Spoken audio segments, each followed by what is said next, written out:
Alright. What is up, fellow geeks? Super Geek Girl here, coming to you live, as always, from Studio SGG in the heart of Studiopolis Zone. Hope you guys are having a lovely Sunday. Happy Gay Lawyer Sunday, one and all. And to all my Star Wars geeks out there, may the 4th be with you. Hello, Gabe. Hello, Legit. Hello, Zach. Hello, Sleepy. And hello, Myers. Welcome. So glad you guys could tune in. Greetings, Jedi Master. No. I am nowhere near the ranking of Master. I have not yet earned that title, but thank you. I appreciate it. I may not be the hugest of Star Wars fans. All things considered, but I am rocking a Star Wars shirt today, in honor of it. I'm rocking the only piece of Star Wars merch that I have, which is a t-shirt with a porg on it. The little weird bird things from episode, what was it, 8 or 9? One of my coworkers got it for me because they're like, hey, you like nerdy stuff here, right? Here's a t-shirt for you. Which I appreciate the thought, but, you know. It's the only piece of Star Wars merch that I have, so I am rocking the Porg shirt today for whatever it's worth. But welcome everybody. Hope you guys have been enjoying your weekend. I have been undergoing some upgrades. Not so much with the model or anything, but I have had I've had my tech support come in and upgrade my CPU and my RAM, and things should be running a lot smoother now. And nice thing is, like, if we do have scuff, we can get him to fix it live. He's working on my husband's computer right now. But there we go. We, hopefully that will resolve some of the issues. I know that we're still a little bit, there's still a little bit of issue with the lag. And I think that at this point, it might be on my internet provider more than my hardware, so may have to get new internet at some point. But for now, if all goes smoothly, then, hopefully there won't be quite as much scuff as there have been in the last couple of weeks. Did you download more RAM? Hi, Gundam. Thanks so much for tuning in. Yes, I did get a teensy bit more RAM. I got a new CPU and a new fan to cool it with. I could not tell you any of the specs, any of the names or anything, but all I know is I got a new CPU, a teeny bit more RAM, and just looking at my live stats on OBS right now, it is absolutely making a difference. The CPU usage is much lower now than it was previously, because when I was running OBS originally, it was taking up like 30% of my CPU, and now it's only taking up like 3%. So yeah, bigger, beefier CPU is definitely helping. So here's fingers crossed that there won't be as many scuff issues today, at least not as far as technology. There may be scuff on my end just because I may have done a silly, but whatever. This weekend, for the first time in my life, I pulled an all-nighter. In the morning, I felt awful, and then got the best sleep I had in a long time. Yeah, that's the trade-off. That's the trade-off of an all-nighter. I mean, honestly, I have only pulled an all-nighter, quote-unquote, one time in my life. And it was when I was on spring break with a bunch of other girls. And we were so, like, wound up that we ended up spending the entire evening just watching, like, old reruns of, like, Fresh Prince of Bel-Air, Golden Girls, because that's all that was on TV. Because, like, we were so amped up on something, just the excitement of being there, that none of us could sleep. And yeah, we felt terrible the next morning, but, you know, memories and whatnot. But as far as, like, college and stuff, like, I've never been one to pull all-nighters. I don't have that kind of endurance. My husband and his friends used to do that constantly, but even now, they can't do it anymore.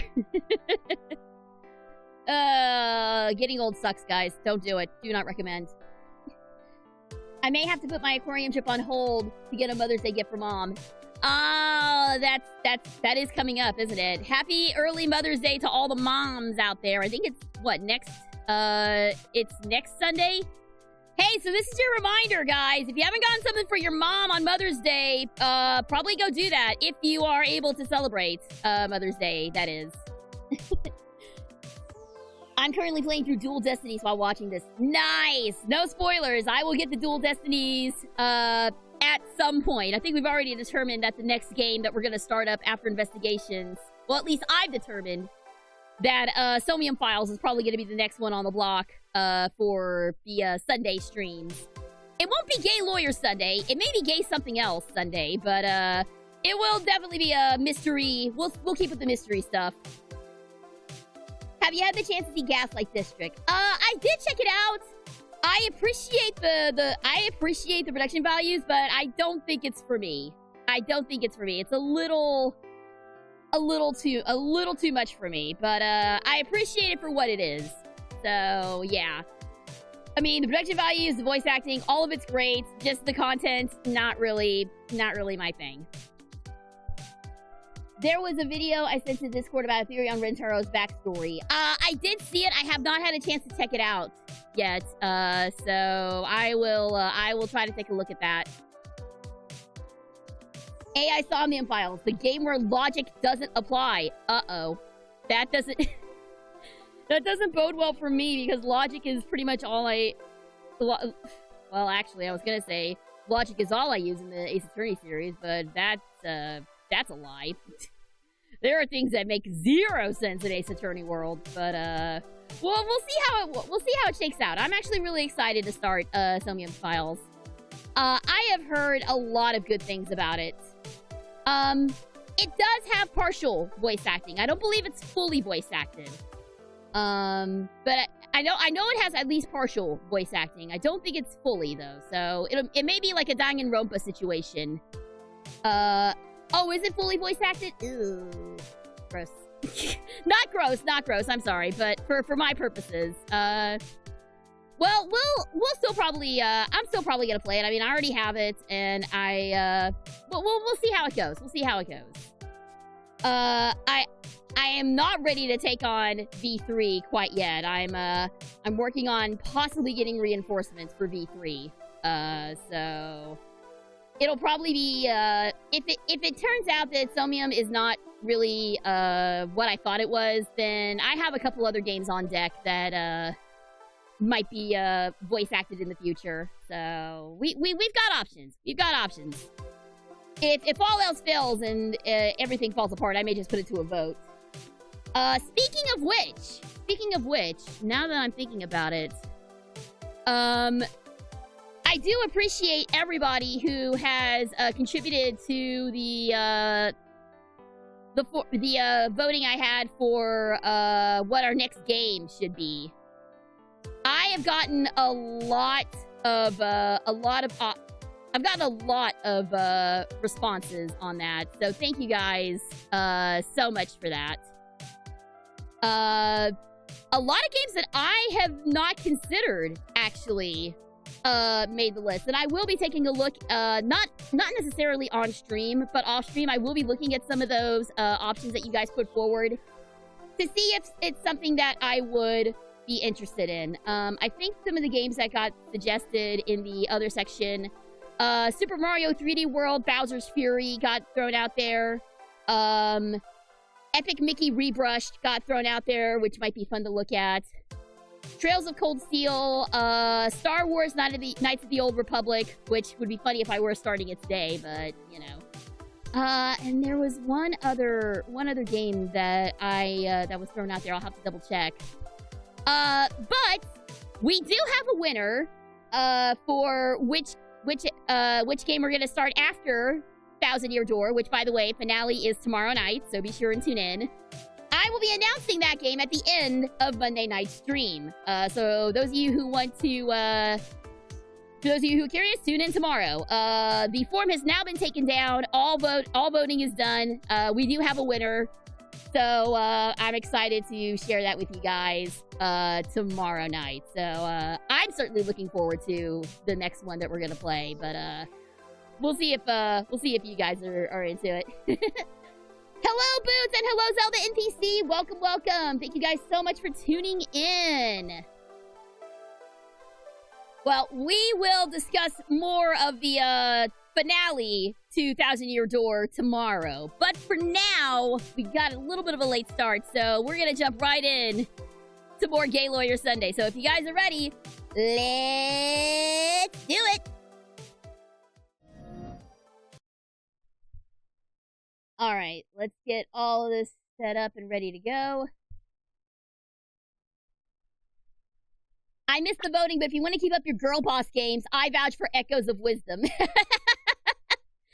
You know, it's on the queue. It's on the queue. It's a little out of my price range right now, because like most Nintendo games, it's still like $60, even though it's been out for like a year already. So, you know, it is what it is.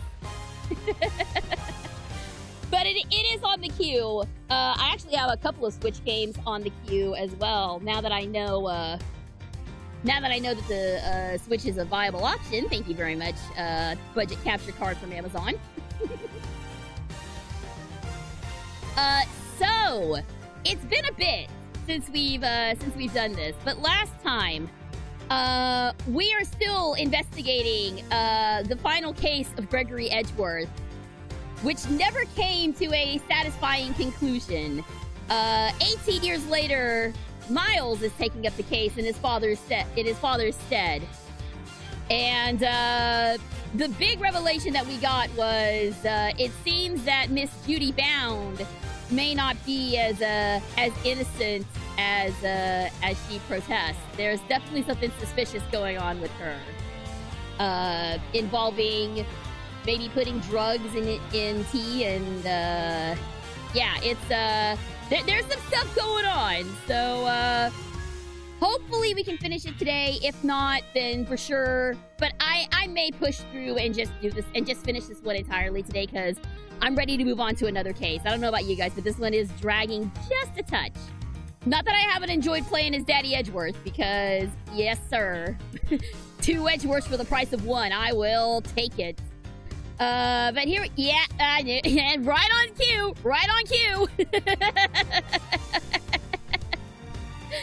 Oh man, you were quick with that, dude. You were quick with the bad cat spray. Oh, thank you. All right, let's do it. Let's see what secrets the lovely, lovely Judy Bound is hiding from us. April 2nd, 2:33 p.m., Zodiac Hall Fountain Room. Here we go. The test results have just come in, sir. Traces of ubiquium were found in the teapot. They what? It's just like Mr. Edgeworth said. Oh, curse you! You better not think this means you beat me. You really need to drop this obsession with coming in first, Mr. Webb. We're all on the same side here, remember? We're all trying to get to the truth. What? But first is best! Everyone knows it's better to be a winner than a loser. That's really no way for a prosecutor to think. Not a successful anyway.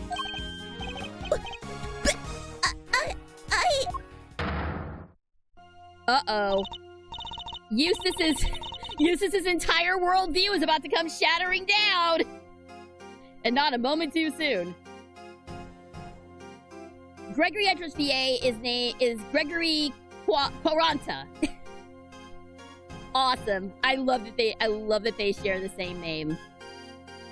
I mean, I mentioned it already. I don't dislike... I don't hate Greg's voice in this game. I just think that from what I heard, the fan translated project had I prefer that version of Gregory over this one. No! Oh, all right. We're switching on the auto-tune. We are switching on the auto-tune. Where's the auto-tune at? All right. There we go. We're gonna be auto-tuned for a little bit. Despite the constant use of bad cat spray, Pavlov's conditioning isn't working on you. Maybe that's because instead of being Pavlov's dog, you're a cat and therefore immune. I don't know, man. You ever sprayed a cat with water? It's not a fun time. I like to think that at this point the bad cat spray is just cooling me off when I get too hot under the collar, as we will say. All right. Enough, Mr. Edgeworth. Please refrain from taunting the boy. Ignore him, Eustace. He isn't worthy of your attention. But Gabelle... Oh, all right. Why don't I take care of things here for now? I don't know, Gabelle. Why is it so important that that Eustace remains stupid? Why are you not letting him have any character growth? What are you up to, ma'am? What are you up to, ma'am? I super don't trust you. What is your deal? Anyway, we'll get to it eventually, I'm sure. In the meantime, you can perform the far more important task of going and checking on the victim. Oh, yeah, good idea. I'll be right back. Excellent. We shall see you shortly then. Mr. Winters of North, but totally harmless. Judge Gavelle, now. Miss Bound, perhaps you could explain why traces of ubiquitous were found in your teapot. I had no idea there was anything like that in there. Perhaps it's one of the ingredients in the dishwashing soap I use. So you are telling the court that you did not intentionally put ubiquitous in the teapot? Yes, exactly. Why would I? Until today, I had no idea they could even be used to make poison gas. Objection! You're a trained actress, are you not, Miss Bound? I'd have thought you would be a more convincing liar. What do you mean? You have access to the ultimate cookbook, correct? A book that just happens to contain instructions on how to create the poison gas used in the attack. Meaning, it is perfectly possible for you to know exactly how to make it.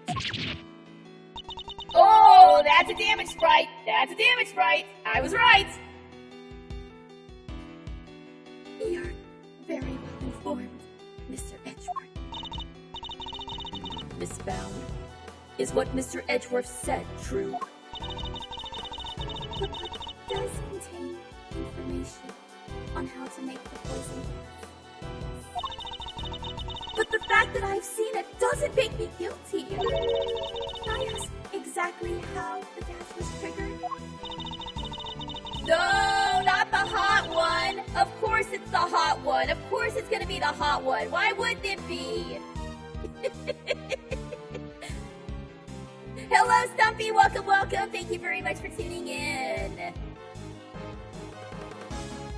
The victim used the blowtorch to heat the lid of one of the display cases, thereby melting the ubiquitous. I see. But he locked himself in the room too, didn't he? Surely that, and the fact that he triggered it himself, wouldn't it point to being a suicide attempt? Oh, so that's how you're gonna twist it, huh? I don't know if that picked up on the mic, but there is somebody driving a mini bike outside and it's really loud and obnoxious. So, she's not willing to admit to anything. Furthermore, where would I have gotten hold of the investicide orchard? Oh, I don't know. Perhaps you stole it? You know, I didn't bump into 우리 Judy a week or so ago. I'm not believing. I noticed my pesticide ultra gone missing. Judy, surely you didn't. Alicia, you carry your bag of pharmaceuticals with you everywhere, don't you? There would have been any number of opportunities for someone other than myself to steal it from you. True. And I don't have any hard evidence that it definitely was misfound and stolen. Judes, there's clearly something you're not telling us. Why don't you just come clean? We all know you would never hurt someone for no reason. Not you too! You think I'm guilty as well, Mr. Fender? Honey, you are sus as shit right now! Everyone thinks you're guilty! Can you blame me? We've got one wing disguised as another, gas trap in one of the display cases, and you're the proprietor of the establishment. It's looking a lot like you did it, kiddo. You've got this all wrong! You have to remember, the gallery doesn't have any security cameras, nor any security personnel. If some ill-intentioned person or other wanted to get in undetected, I don't think they'd have much of a problem. Wow! You're practically asking to be burglarized. You need to be more careful! A great thief could have a field day in here! And I don't think she's joking. And actually, it seems that Mr. Gusto did in fact enter the gallery before it opened. Sheesh! Judy's one tough cookie. She's not budging an inch. Maybe it's time to rock a little technique Gregory taught me back in the day. And what technique might that be? So here we are. Everything's connected to what happened 18 years back, yeah? And since we're not getting anywhere by focusing only on the here and now, maybe we ought to approach this from a different angle and look to the past for clues instead. A turnabout in thinking. So my father used this method as well. A turnabout in thinking, really? That's what we're calling it? Alright, let's run this through the old Thinktron. How was Judes involved in what happened back then? According to Miss Brown, it was because of her that Mr. Frost's flavored ice is melted. And yet, his sculptures appear on display in this very gallery today. Is it possible she... That she what? Thank you. I think I know what I need to ask Miss Brown. Hey, don't thank me. Thank you, Pops. Take it away, Mousy. I'll grab the popcorn. Miss Brown, you say that you were the one who caused Mr. Frost's creations to melt 18 years ago, correct? I'm afraid so. I was young and foolish. It was a terrible accident. And yet, what you did allowed you to open this exhibit, no? What do you mean? Yes, what do you mean, Mr. Edgeworth? If you're going to ask some questions, perhaps a formal testimony from Miss Brown might be best. Yeah, perhaps it might. I'd like to know a little bit more about Zodiac and about why Miss Brown decided to dedicate this space to Mr. Frost one. Very well. If you believe it to be relevant to the case, I will allow it. Miss Brown, would you mind? Not at all. I'll do whatever it takes to prove that I'm innocent. Then please, if you could give us some background on Zodiac Hall and the pieces on display here. Alright, here we go. And I'm gonna switch back to, that was about 10 minutes, so I'm gonna switch back. Thank you very much for the redeem, Sleepy. I see nobody else is Judy but the culprit. It's too early to say that just yet. You know what? In a weird way, y'all are both right. Y'all are both right. We've come a very, very long way, but at the same time, knowing how this game works, I would not be surprised if they throw in one final twist right here at the end. But let's just see how this pans out, shall we? Zodiac Hall, start. It took 18 years, but at long last, I was finally able to buy Samson's home back a little while ago. But a place like this is expensive to maintain, so I decided to turn it into an art gallery. To that end, I collected as many Paul Halleck pieces as I could from around the world. Because, if I'm honest, it's always been something of a dream of mine to open a space dedicated to his work.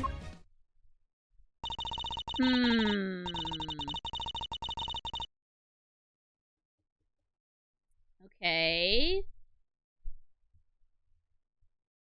Thank you for your testimony, Miss Bound. How wonderful it is that you were able to fulfill your dream. Well, Mr. Edgeworth, everything seems entirely above board to me.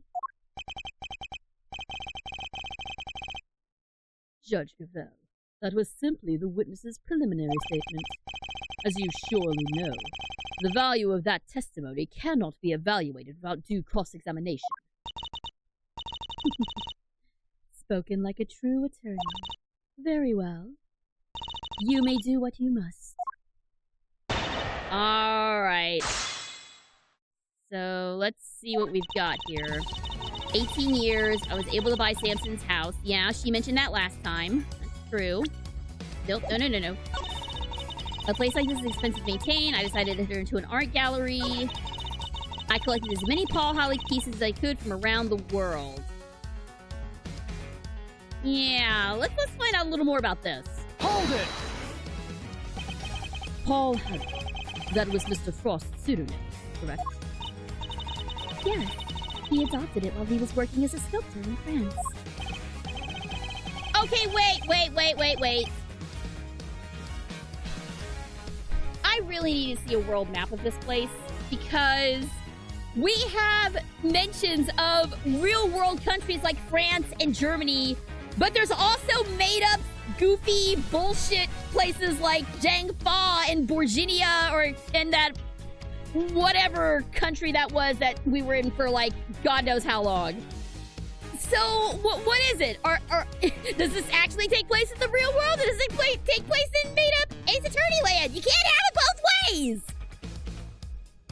You can't have real life countries existing with your made-up bullshit, game.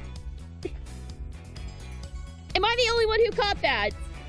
Yeah. Not to mention the mismatch that is Japanifornia.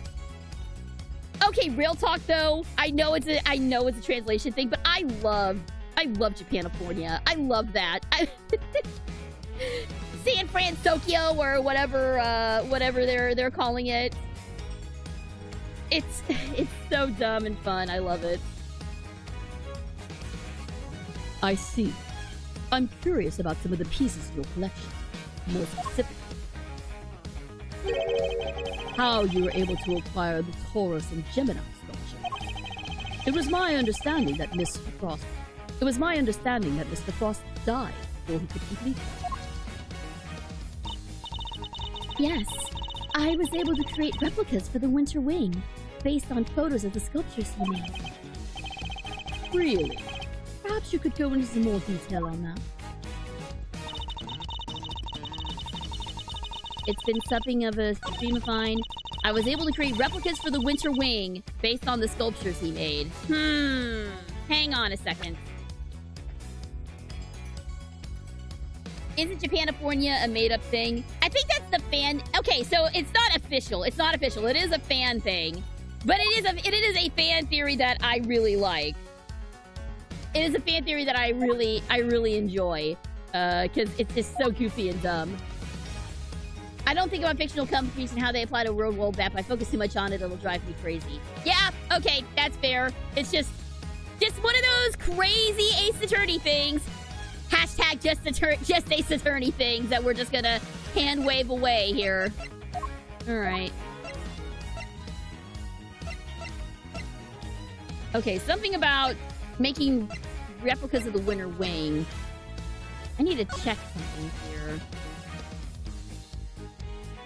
Sugar composition matches out of the sugar found in the pale blue liquid in Artie Frost's room 18 years ago. Sugar seen detected in pond water all seems to be a match.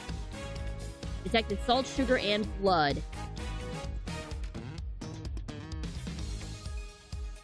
Okay.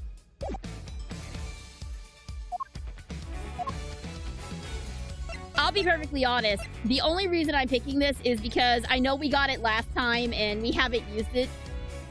So, there's something here, but I'm not quite sure what it is. Anyway, we're just gonna go with it. Objection! Objection!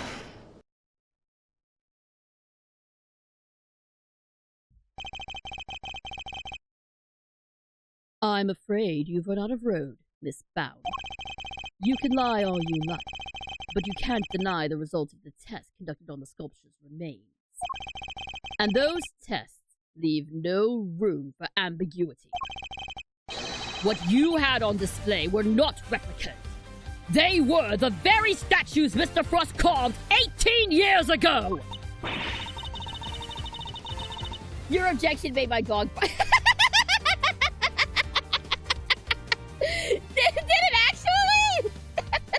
I'm sorry, puppy! I'm sorry, puppy! It's okay! It's okay, I didn't mean to make you bark. I'm sorry, doggo. That's hilarious.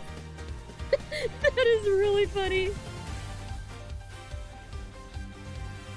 In Batman, there's a fictional country named Santa Prisa where Bane was born, a small island nation ruled by a dictator.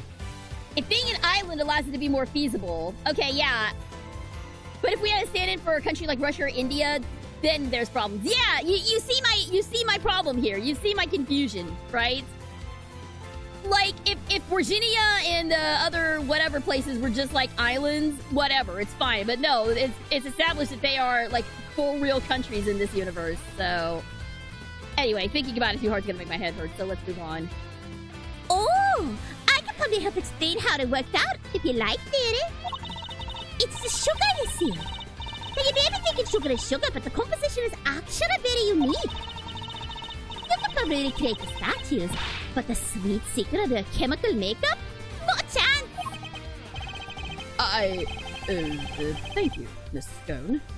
I don't recall asking for help, but still. Uh-oh. Here we go. Here comes the nervous fan dance. To put it simply, the statues didn't disappear back then because they had melted. They disappeared because you spirited them away and kept them hidden for these 18 long years. What? She kept a pair of flavored ice sculptures around somewhere for all that time? It's not the most out there idea in the world, assuming you had a big enough icebox. I don't know, Fender. That is pretty out there, dude. Overruled. Uh-oh. Quiet, all of you. Miss Bound, have you anything to say in your defense? So, you've already learned that much. Should I take that to mean that you admit to having hidden the flavored ice sculptures in question? No, I admit to no such thing. You haven't proven that I was the one who took those statues away. And you won't. Because it would have been impossible for me to do so in the first place. The police were already here when they disappeared. How could I have done it without them noticing? How indeed? I don't yet know exactly how you did it, but I am far from ready to say it was impossible for you to have stolen it away.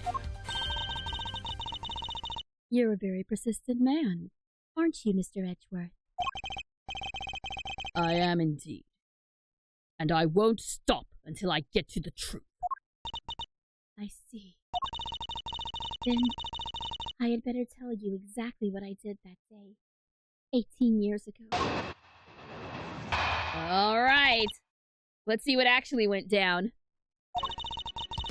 The whole time before judging began, I was waiting upstairs in our living area on standby.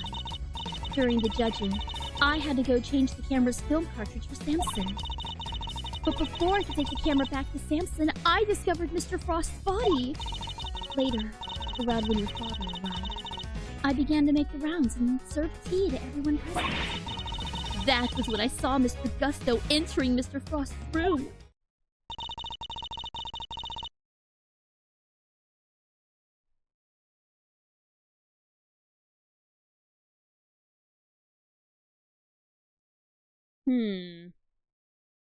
And those were my movements on the day it all happened.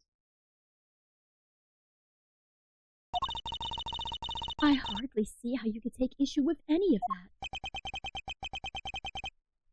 That's for us to decide, Miss Bow. Are you saying there's a contradiction in her story, Mr. Edgeworth? I'm more focused on proving the fact that she did indeed steal those statues. The question is, when would she have had the opportunity to do so? If I can pinpoint that, I might be able to prove what exactly she got up to.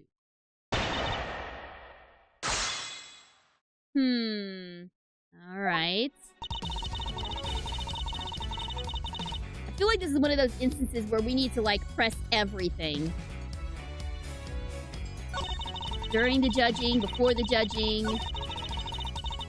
Alright, let me back up.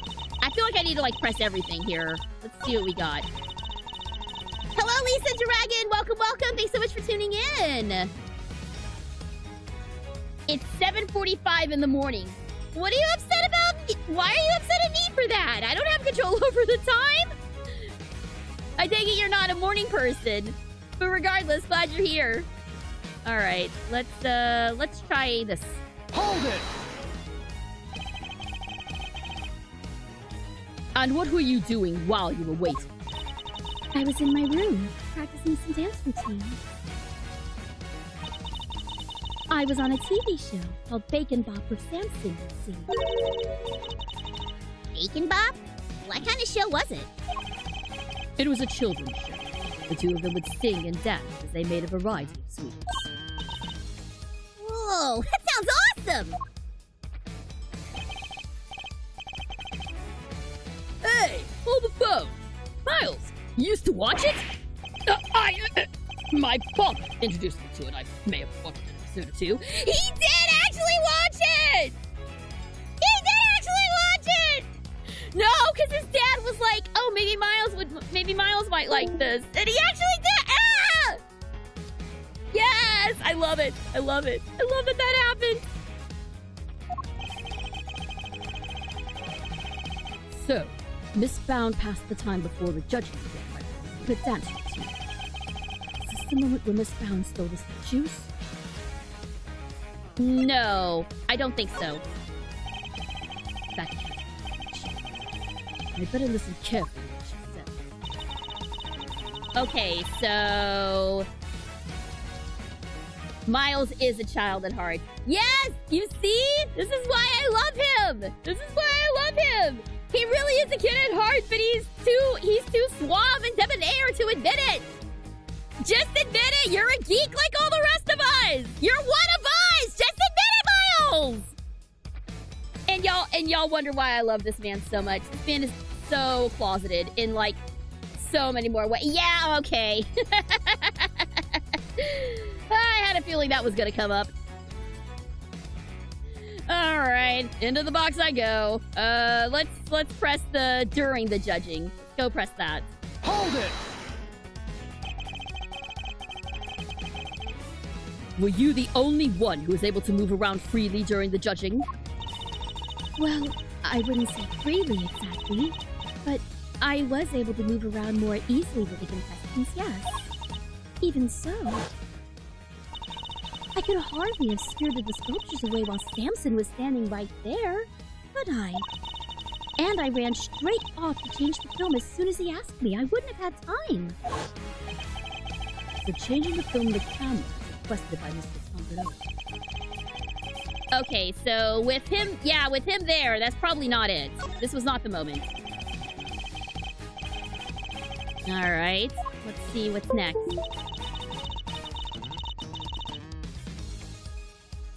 Before I could take the camera back to Samson, I discovered Mr. Frost's body.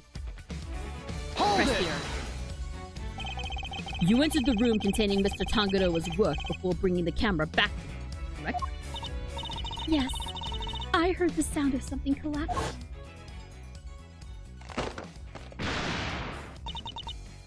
Samson? Are you in here?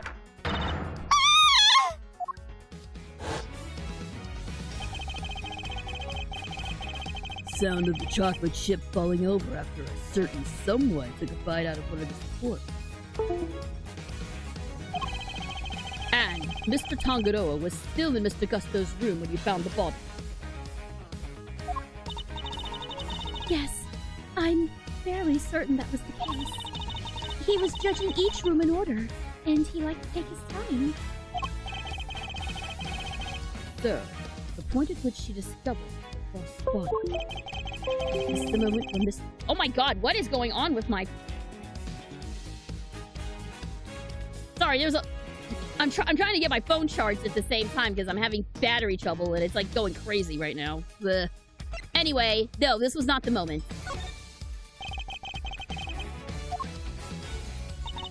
Later, around when your father arrived, I began to make the rounds and serve tea to everyone present. Now that seems like an opportunity. Hold it! See. Just as you did today. Yes, I went around and offered everybody working on the investigation a cup of tea. Present company included. I remember it well. You were here, there, upstairs, downstairs, everywhere with that little card of yours. Heart?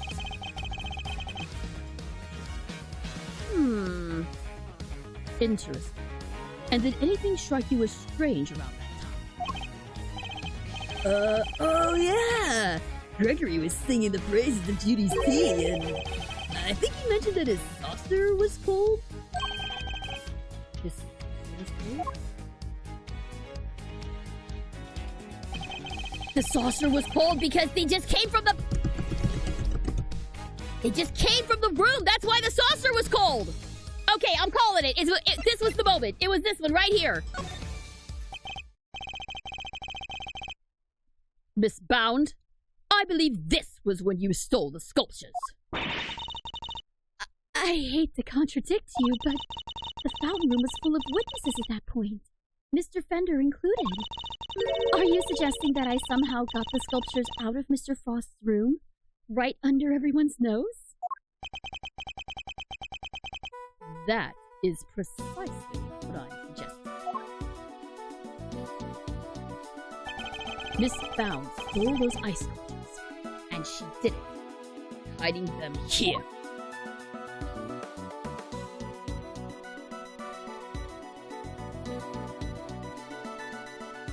It had to be the cart. It had to be the cart. That's the only way that they could have remained cold, right? Take that!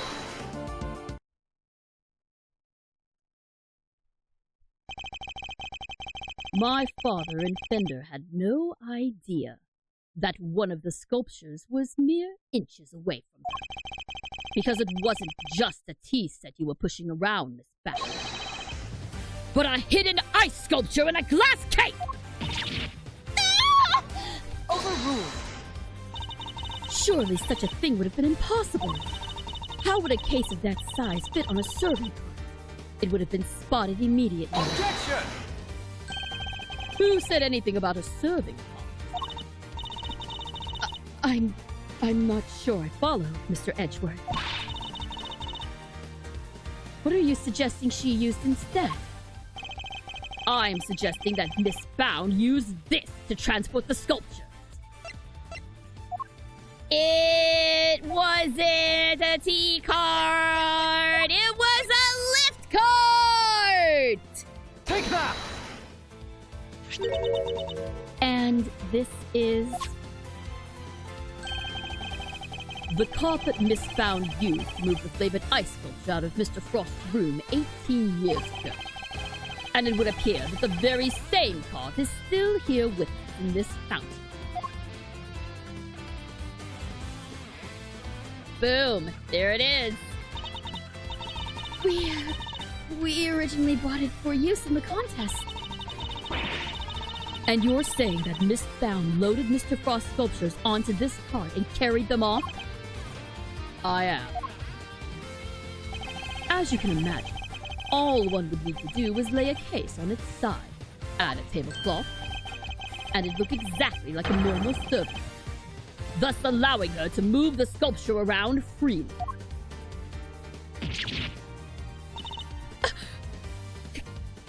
Can it be?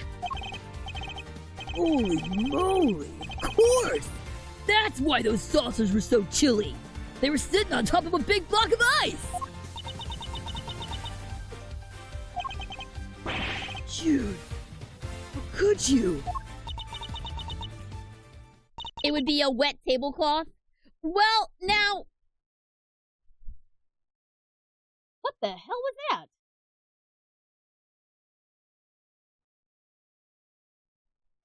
Sorry, hang on. I heard like an explosion or something outside. I'm not sure what was going on, but... Jeez. Alright, I'm gonna lose the box for a second. I don't know what that was, but yikes. Did that even pick up on the mic? That was really loud. But yes, as I was saying, the statues were in a glass case. If the glass was thick enough, then there wouldn't have been any condensation on the tablecloth. So no, I don't think it was wet at all. Impressive. Then again, you are Mr. Gregory Edgeworth's son. I should have expected no less. There isn't a scrap of evidence that I stole the sculptures all those years ago now. And yet, I knew that no matter what I said or did, I would always be under a cloud of suspicion.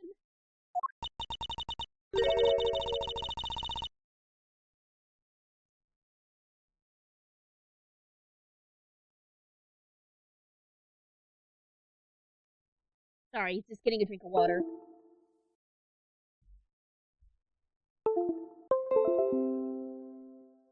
Alright, here we go. So you admit it. You admit that you stole them from Mr. Frost's room.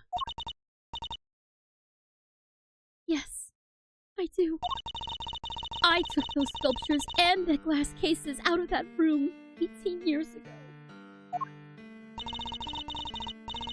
So she admits it.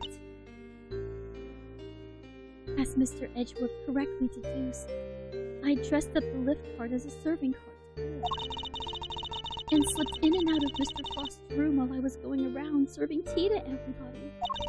In the end, I've removed not only the sculptures, but the flavored ice zodiac blocks as well. Don't tell me the detective outfit is a fake. It's only something that gets put on Sundays and when I'm solving mysteries. So, it is just a... Yep, it's a toggle. Ta-da! But it's a cute toggle and I like it. It's one of the few clip-on outfits that I've been able to make work with my models since, it may surprise you to learn that not a lot of clip-on outfits for VTubers work well with Sonic-style models. So, I'm glad I was able to get this one to work at least. Zodiac blocks. I feel like I've seen them for myself before. There's a huge block of ice on display. It must be incredibly heavy. Though maybe not. What with it being hollow on the inside. Oh, from way back at the start of this case. If the Winter Wing really is an exact replica of Mr. Frost's room from 18 years ago, then even though my father never saw them because they'd already melted, the Zodiac blocks must have been in the victim's room back then as well. When I had finished moving the 2 ice sculptures and the 2 zodiac blocks out, I took 2 fresh empty cases to Mr. Frost's room and put them where the original 2 had been. Only the sculptures had been kept in glass cases, you see, to prevent them from being damaged. The blocks were a little more robust, so they had been displayed as is. As stated in the contest rules, we were responsible for providing all display materials, including cases. Meaning it would have been easy for her to prepare those empty spares she swapped. Mr. Frost's room contained quite a few other flavored ice works in progress. I figured if I melted them down somehow, the resulting puddle would look like it came from the sculptures. And that is how the sculptures from 18 years ago came to be in the winter wing today. I have to say, Mr. Edgeworth, that's quite the confession. Indeed. And I think she offered it so willingly, because she knows there's nothing we can do with it. That's all I have to tell you. However, despite everything I shared, you can't charge me with anything now, can you? What? How'd you figure that? Oh my! I would have thought you would known this much at least, given that we're at a crime scene. I suggest you memorize the various statutes of limitations outlined in this book. We can't oh my god, are they gonna pull this again? Are they actually gonna pull this again? Statues of what? Statutes of limitations. Ugh! It's been too long! No! Come on! They're really gonna pull this again? Simply put, prosecutors only have a certain amount of time within which they can put a suspect on trial for a given crime. Let's take a closer look, shall we? Yeah, they're doing it again. They're doing it again. Oops, hang on. I think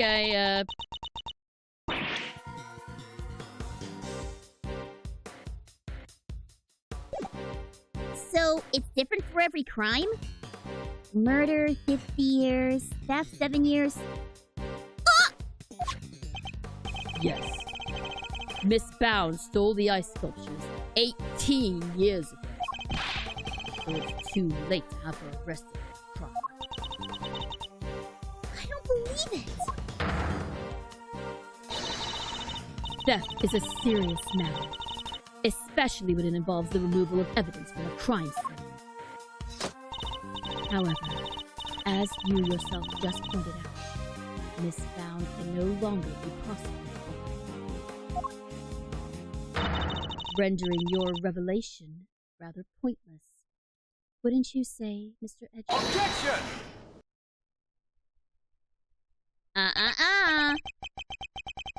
I love it. I love when he gets cocky like that. I love when he gets cocky like that!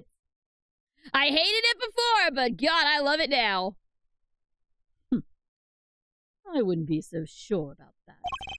For you see, the theft of the ice sculptures isn't my principal interest here.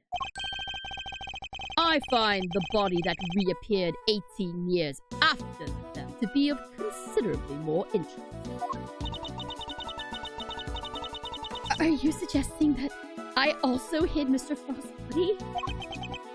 I am indeed. But how do you keep a body hidden for 18 years without anybody finding it? By hiding it in a very unusual way. Ooh, this is interesting. Are you telling me that you know where the body has been for all this time, Mr. Edgeworth? It's not such a big leap if you think about what Miss Bound has told us already. Let's just say it wasn't just flavored ice that she removed from Mr. Frost's room that day.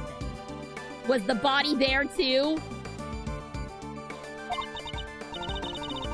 Very well. If you are confident in this claim, let us put it to the test. Tell me, Mr. Edgeworth, where exactly was Mr. Frost's body hidden?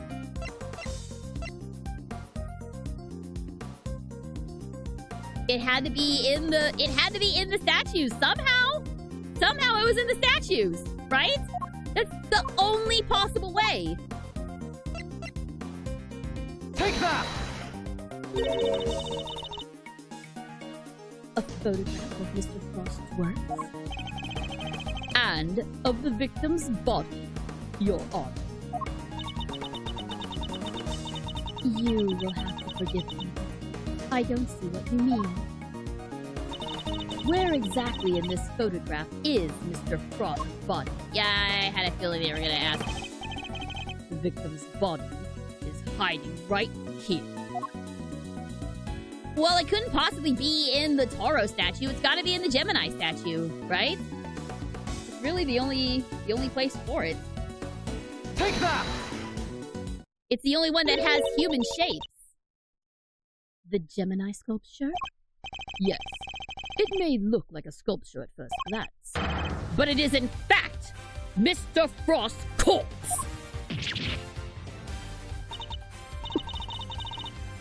surely you can't be serious. I think I see what's going on here. And I still don't understand it, but it is kind of brilliant. I don't see anything in the photograph to support such a wild claim. Objection! That's because a certain piece of evidence was used to hide the body in plain sight. And what piece of evidence might that be?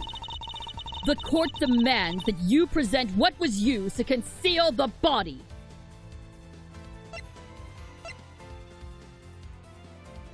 So that wasn't I don't think that was a hooded woman in that sculpture. I think it was actually the corpse with the cloth thrown over him. I am serious. Don't call me Shirley. God, I need to watch Airplane again. It's so good. Airplane is so good. But yes, it's the cloth. Take that!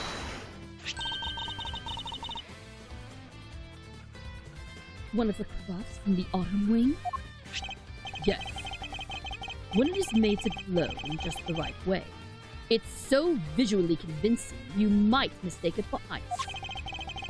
Isn't that right, Miss Go?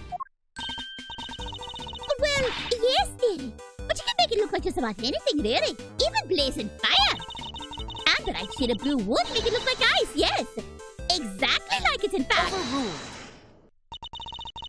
Is it not the case that a certain special device is needed to generate these colors, though? Objection! If you would care to take another look at the photograph of the Winter Wing, Your Honor. What accent was that? It's the accent that I use for my D&D character. I don't know what the hell it is, but it's what I use for my D&D character. God help the people I play with. Hi, Cadmus. Welcome, welcome. Thanks so much for tuning in. You'll notice there is a small box connected to the bottom of the Gemini display case. How the hell did we miss that?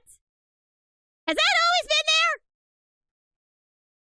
Has it always been there and I just completely missed it until this point? Or did they just spirit that in at the last minute? Oh, hell! You're right! The lamp was there, too! Oh my god, guys, it was right under our noses this whole time. I play these games that feel smart, not feel stupid! Ugh! That's one of the very light-emitting devices in question. Detective Gumshoe even confirmed its presence. In fact, this particular device went missing 18 years ago. Back then, it was no doubt firmly connected to the cloth inside the display case, which means Miss Bound had no choice but to take it with her when she removed the sculpture. So you see, this cloth and the light-emitting device were being used to create the illusion that Mr. Frost's body was, in fact, a statue carved from ice. No! This can't be! Wait, so you're telling me that when we took that photo of us in the Winter Wing, yes, we were standing right in front of the body.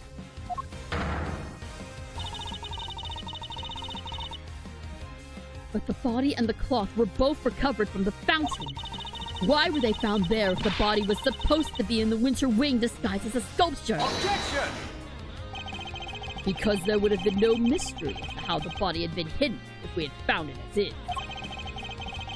Yeah, this is the case's wrapping up music, I think. Miss Bound needed to remove Mr. Frost from the winter wing in order to throw us off the scent. Overruled. Ridiculous.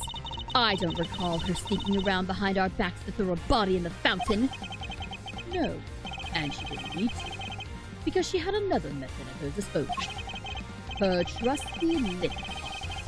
The same cart that had proved so useful in executing her original plan. I believe she wheeled the body into one of the other wings and floated it down the stream of the fountain. The frozen body being quite solid, it got stuck somewhere along the way. Which is why only the cloth appeared at first. The cloth Miss Scone discovered. And then the body followed afterward once it had thawed enough. Oh, that was Miss Bound. Hold it! It's an ingenious theory, Mr. Edgeworth. But can you prove that it was me? It seems a little unfair to expect me to accept your accusations without proof, don't you think? What about an eyewitness? Do you think someone might have spotted her when she was moving the body? As a matter of fact, I do. And the contradiction in the piece of evidence will shed light on exactly how Miss Bound moved the body. Well, Mr. Edgeworth, do you have any evidence to support your allegation? Of course. I have a piece of very compelling proof right here. Then please present it to the court. What evidence do you have that proves Miss Bound acted as you claim? What do we have? Oh, wait a minute. Wait a minute. The tablecloth. The tablecloth, right? That's why she was using a different color. It's the badge. Yeah, that would be funny. More drawings? And is that me? Yes. Mr. Butts drew sketches of people as they passed through the fountain room. But what I'm interested in is the cart we can see here. Miss Bound's serving cart? What about it? You don't see it? She's using the same trick she did 18 years ago. Ergo, we know that Miss Bound was busy moving Mr. Frost's body when this picture was being drawn. What? Hold it! If I may, I don't see Mr. Frost's body anywhere in that sketch. All I see is a picture of me delivering chocolates to everyone. Really? Then allow me to direct your attention to the color of the tablecloth, Miss Bound. I'd originally thought that Mr. Butts had made an error, but he assured me that couldn't possibly be the case. This tablecloth appears to be light blue.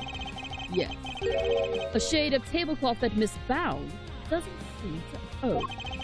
The cloth only appears to be light blue due to the body hiding just underneath. Hello, NSM. Welcome. Thanks so much for tuning in. But the shape of the card is perfectly rectangular. Surely it would be immediately obvious if the tablecloth was being draped over the body. Objection! Not if the body had been placed inside one of the hollow zodiac clocks in the winter wing. Place one of those on the lift cart and it'd easily pass muster as a regular serving cart. Wouldn't you agree? Goddess of justice! Miss Bound, surely now you must admit that it was you who moved the body, just as you did 18 years ago. I didn't expect you to deduce all that from a single simple sketch. But that sketch alone isn't really enough to prove your theory, is it? You needn't worry on that front. My case doesn't rest solely on Mr. Butts' offer. Once you had disposed of the body, your serving cart became a simple lift cart once more. Which is exactly what we discovered here in the fountain room. And without a serving cart, you had to find some place to put your chocolates. My chocolates? The ones I was handing out? As we saw in the sketch, you had originally placed them on top of the cart, but the chocolates you gave us came from your pocket. Oh, yeah! Mine was half melted. It was still super sweet and tasty, though. Why did you suddenly feel the need to put the chocolates in your pocket, Miss Bound? It was because you no longer had a serving cart to put them on. That's why! One moment, please. You have explained what Miss Bound did with the chocolates and the lift cart. But what about the tablecloth? Where did it go? She's annoying, but she's got a point. Indeed. If stashing the chocolates in her pocket was the only solution she could think of, I doubt Miss Bound had the time to dispose of an entire tablecloth. But maybe she didn't dispose of it. Well, Mr. Edgeworth, do you have an answer for me? Miss Bound didn't hide or dispose of the tablecloth, Your Honor. In fact, it's right here in front of us. Perhaps you would care to enlighten us. Where exactly is the tablecloth Miss Bound used? It's on her person. It's gotta be. She did the exact same trick.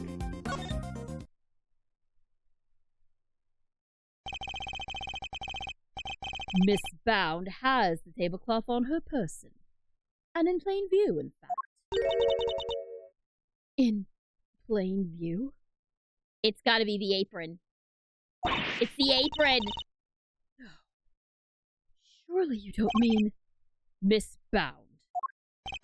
It's the cloth around your waist, isn't it? And given that the Zodiac blocks weren't kept in glass cases, that cloth would have been in direct contact with the ice. All we would need to do to confirm my theory is test the cloth for traces of the sugar used in Mr. Frost's work. The game is up, Miss Bound! It's time to come clean!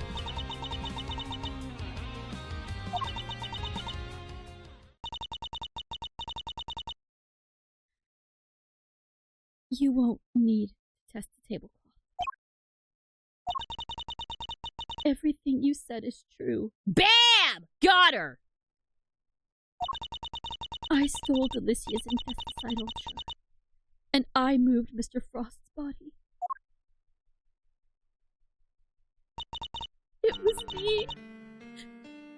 It was all me. Delicia, I'm so sorry. Last week, I went into your bag, and I took it.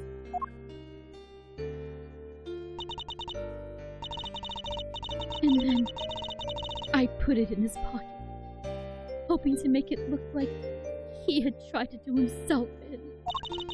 I also made sure to leave no fingerprints but yours, just in case the police suspected foul play. Judy? No! But Judes? Why? Weren't we supposed to be on the same side? All fighting together to free Samson? We were, but I couldn't afford to get arrested. Not yet. Not until I'd finally proven that Samson is innocent. I always planned to give myself up in the end, I swear. I know it's easy to say that now, but... Why do it this way, though? It's not like I'm sorry, Mr. Fender. I've caused you so much trouble. I've been the guilty party all along. ever since that day 18 years ago. Are you trying to tell us that the true culprit in the IS-7 incident was you? I committed a terrible crime.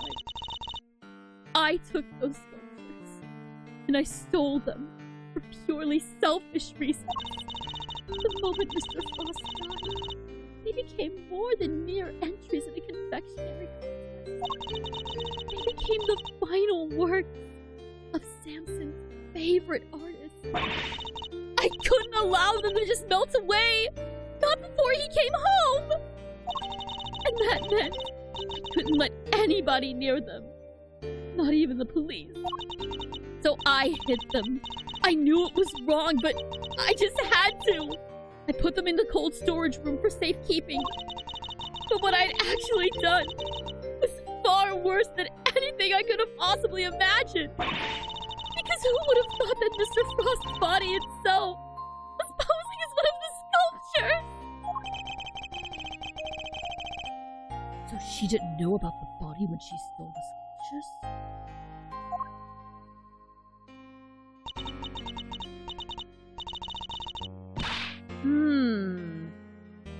Well. Remember what I said about one last twist? I think this is it. Samson is a kind man, a saint. He could never kill anybody. Never! And yet, because of what I did, the police never found Mr. Frost's body, and Samson was found guilty!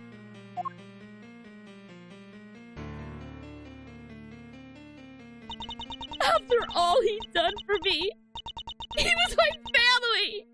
The only family I ever had! He was the most important person in the entire world to me, and I...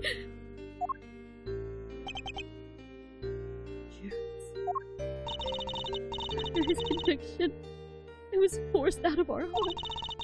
I was finally able to return only a few days ago, and when I did, I went to the cold storage room to check up on the sculptures. And that's where I saw it. Mr. Frost's body. It had been there the whole time.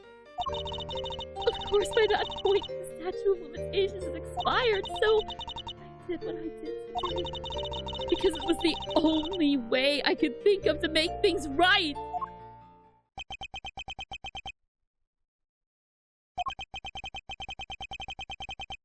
It would seem I've misunderstood her intention. Everything she's done really has been for Mr. Tangaroa's sake. Hey, what are you thinking about, Mr. Edgeworth? Something that's been puzzling me. Why did Miss Brown use poison gas? Why not a more reliable method? And why disguise the autumn wing as the winter wing? We still haven't figured that out yet, that's true. The only reason I can think of is to confuse someone who was here 18 years ago. Yeah. I wonder what she had in mind. If she was trying to prove that Mr. Tangaroa is innocent, Miss Bound's ultimate goal must be... She was trying to set a trap for the real killer. That's gotta be it. Could she have been trying to discover the identity of the true culprit? Well, there's really only one person it could be now. And it's the one person that we haven't talked to this whole time. It's gotta be Gusto. Right? It literally can't be anybody else now. Miss Bound, your ultimate aim was to see Mr. Tangaroa cleared of all charges, correct? And to that end, you had to expose the real killer and have the police find the body from 18 years ago. Is my understanding of your intentions correct? exhibiting the sculptures was sure to force the killer to return to the crime scene. After all, they were the only person apart from you who knew the body was hidden in the ice cream. So they were freaked out thinking the body was about to be discovered and come running, yeah? Exactly. But Miss Bound ran the risk that the killer might successfully cover their tracks at the time. In the worst case scenario, they might even have been able to remove Mr. Frost's body from the scene. So how could she lure the true killer into revealing themselves without putting vital evidence? Oh, I see what you're getting at. You're saying that's why the autumn wing was all winter-y. I am. You were betting on one thing, Miss Bound, weren't you? That whoever opened the Pisces case you had so carefully disguised as the Gemini case would be the real perpetrator of the IS-7 incident. No. But that would mean the real killer was Overruled.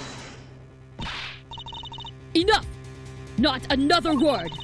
Do you realize the implications of what you are saying, Mr. Edgeworth? Are you prepared to stand behind the accusation you are clearly about to make? Miss Bound set a trap for Mr. Frost's killer, meaning that whoever found themselves caught in that trap is highly likely to be the guilty party. I lack the evidence to support such an assertion. To accuse someone without any evidence is not to be done lightly. So, can I really go ahead and make my accusation and name Mr. Frost's killer nonetheless? Do it! Do it! I know who the killer is! My ultimate goal is to see the truth exposed. And to do that, I need to seize the moment. Yes, Judge Gavelle. I am prepared to stand behind my accusation. I know exactly who is to blame for the IS-7 incident. It was Gusto! Mr. Gusto? The victim of the poison gas attack is the perpetrator behind the IS-7 incident? Gusto? Gusto? Miss Bound, as we have established, you knew the opening of the gallery would lure in the real killer, and you set up the poison gas trap in order to count. You dispute the facts thus far. You're a very impressive man, Mr. Edgeworth. Just like that. And of course, you're absolutely right. Then perhaps you could tell us exactly what happened in your own words. Of course. I have nothing to hide anymore. So I might as well tell you everything. As you said, I set a trap here in the gallery to try and catch Mr. Frost's killer. Before we opened, I made sure that the door to the autumn wing was the only one that was unlocked. When opening time came, I went around to unlock the doors of the various rooms and found that the autumn wing had been locked from the inside. The killer was on the other side of the door. The thought, it frightened me. And then she simply walked away, leaving him to fall victim to poison gas. When I heard that Mr. Gusto was being treated for gas inhalation, that's when I knew he was the murderer. All that was left was for the police to find Mr. Frost's body, and then Samson would finally be proven innocent. At least, that was my plan. Shoot. Why didn't you tell me? You know I'm always here for you, right? We could have found another way. It didn't have to be like this. Thank you, Mr. Fender. You've been so very kind to me all these years. But I'm the one who created this mess. So it was up to me to try and clean it up. I didn't care what it took. As long as I could get Samson out of that awful place. Judy. 18 years ago, the police managed to cover up the fact that Mr. Frost's body had gone missing. If I went to them now and said it had reappeared, I was afraid they might try to cover things up again. I mean, that's a valid concern. So I worked to set up a very public incident here in the gallery, in front of as many witnesses as possible. I'm so sorry, Judy. You, Samson, Gregory. I let you all down. And this can't be easy.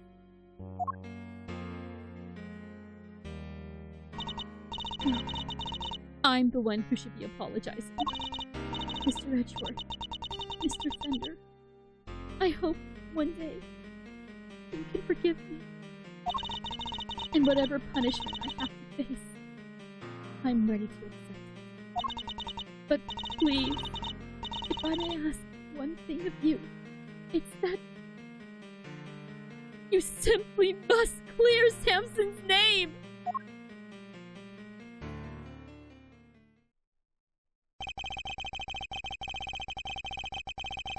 The way the truth of these past 18 years had come to light was unexpected, to say the least. And yet, it had only set us down a path towards an even more shocking end. To be continued. Okay, so we were right that Judy was sus, but she is not the real killer. But now, there's nothing stopping us. God is my witness. We are finishing this case today. Let's do it, guys. We are barreling right through. The committee's view? Uh-oh. Well, that can't be good. Let's do it! Judy, guilty of attempted murder. Gusto, guilty of a murder 18 years ago. But... okay, hang on. I just thought of something. Wouldn't the statute of limitations still apply here? Murder is 15 years. This was 18 years ago when this happened. So, wouldn't the statute still apply? Oh, this could get messy, y'all. Could get messy. Yeah, you know what? I am gonna check the book again, because I did kind of speed through it.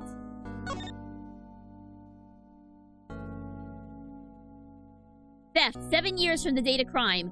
Separate time frames apply with regards to claims for damages, etc. Murder, 15 years from the date of the crime. The statute is suspended should the suspect flee to a foreign country. The statute is suspended from the time of any accomplice's indictment to the end of their trial. Okay, so those are important. Those are going to be important. Should the suspect flee to a foreign country? Didn't Gusto say that he went to Zhangfa? He did. He did say that he went to Zhangfa, right? So, if he was gone for longer than 3 years, then the statute would still apply. We still got him. Or it could be from the time of any accomplice's indictment. But would Judy be considered... No, you're right. Samson was tried for being an accomplice. Oh, man. Oh, man. Oh, man. We've so got this. We have so got this, you guys. We have so got... Whoa. That was weird. All right. Let's do this real quick.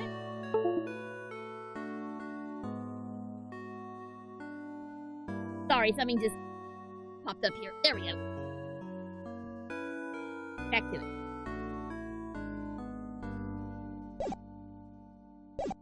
All right. Let's see what we've got here.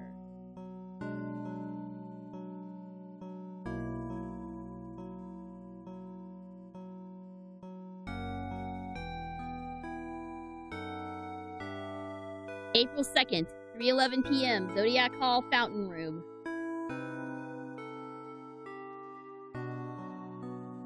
We are going to put a stop to this For good. I hope. Miss Bound, are you feeling a little calmer now?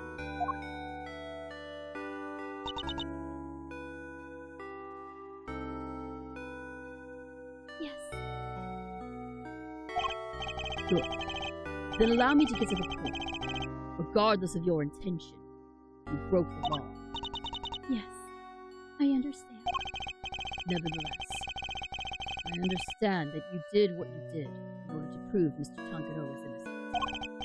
Therefore, if the real culprit really is someone else, then we have a duty to reinvestigate. Overruled. Oh my god! What can you possibly object to, ma'am? There is nothing to suggest that anything nefarious took place in the official IS-7 incident records. Von Karma was involved! Of course! That's the biggest red flag ever!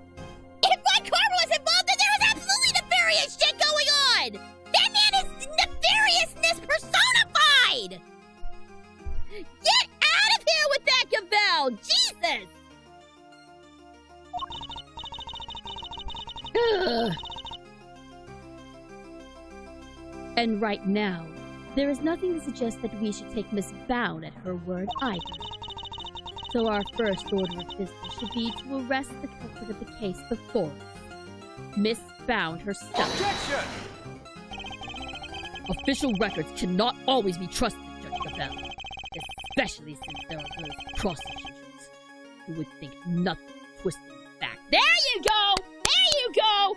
Call his ass out! He's long dead, but call his ass out anyway! Call his ass out from beyond the grave! Overruled. Are you suggesting that the committee at the time overlooked just such a prosecution? Yes! That's exactly what I'm suggesting! Where the hell was this committee when Von Karma was in his prime? Like, what the hell? No. This is driving me insane. This is driving me insane, this stupid committee bullshit. This is driving me insane because how the hell was Von Karma able to get away with all the shit he did when you have this committee for prosecutorial excellence supposedly trying to keep the prosecutors from doing all of the stuff that Von Karma did? I am not okay right now. Give me a moment.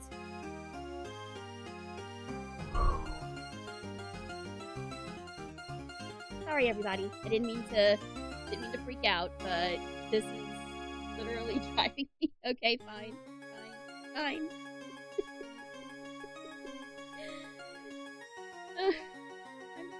I'm okay. I'm fine. Okay, but no, though. Thank you for the redeems. No, though, this is literally driving me insane. The only thing that I can think of is that Von Karma had the committee under his thumb as well. He had the police force under his belt. He had the committee under his belt. Was Von Karma really that powerful, though? Or was the committee in cahoots with Von Karma just from the start? Okay. So, yeah, exactly. Edgeworth's dad proved that some of the evidence was fake 18 years ago. But the only thing that Von Karma got penalized for was the fact that he tortured a prisoner. Which is a massive thing to be punished for. Let's not mince words here. But no, Von Karma either had somebody on the committee that was letting him get away with this, or he himself was on the committee and just had oversight over the whole thing. Someone let Von Karma get away with all this shit. I need to know who this is so that I can reach through this monitor and deck them. Because there is no way. This is the most two-faced committee! Committee of Prosecutorial Excellence? Committee of Prosecutorial Bullshit?! good. I'm good. No, it's fine. Yvel, honey, you are really getting under my skin. You and your committee are really getting under my skin right now. Hang on, I think I got so annoyed I accidentally skipped something. Okay, yeah, it overlooked just such a prosecutor. Yes, his name was Von Karma. That's for you and your people to figure out. However, it is a fact that the autopsy report is faked. Seeing as Mr. Frost's body was only found just now. Yes! Get her, Edgeworth! Get her! How dare you say that to us! After what I just said, how dare you say that to us! Get out! God damn it! No! No! No! No! Screw you, bitch! I'm good. Good. Fine. I am not fine! But I will press on regardless, because I can't keep losing my goddamn mind. I can't keep losing my mind every time the bell says, okay, I get it, I'm going. I get it, I'm going, we're moving on. There really is something of Mr. Von Karma in you, Mr. Edgeworth. How so, exactly? By continually defying the will of the committee and bending the truth to fit your needs. That's how. Ooh, you bitch! Perhaps it is time you understand how I, no, the committee, sees this case. Ooh, you bitch! Ooh. Oh, I am so ready to drag this bitch. Let's go. The committee is willing to accept that Mr. Von Karma falsified Mr. Frost's autopsy report.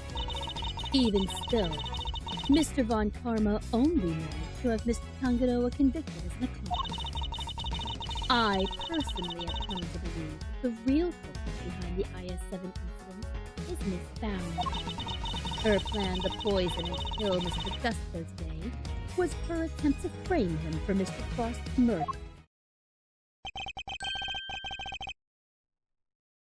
And this is how the committee sees things, is it? It is. As always, I act solely in the service of law and order. No, you do not. You do not. You are the committee's frickin' lapdog. That is all you are. Why do you think I keep calling you a bitch? You're a lapdog. It sounds to me like all she's doing is acting in service of the committee and covering up the truth. And if I can't change her mind, there will be no saving Mr. Tangaroa or Miss Bound.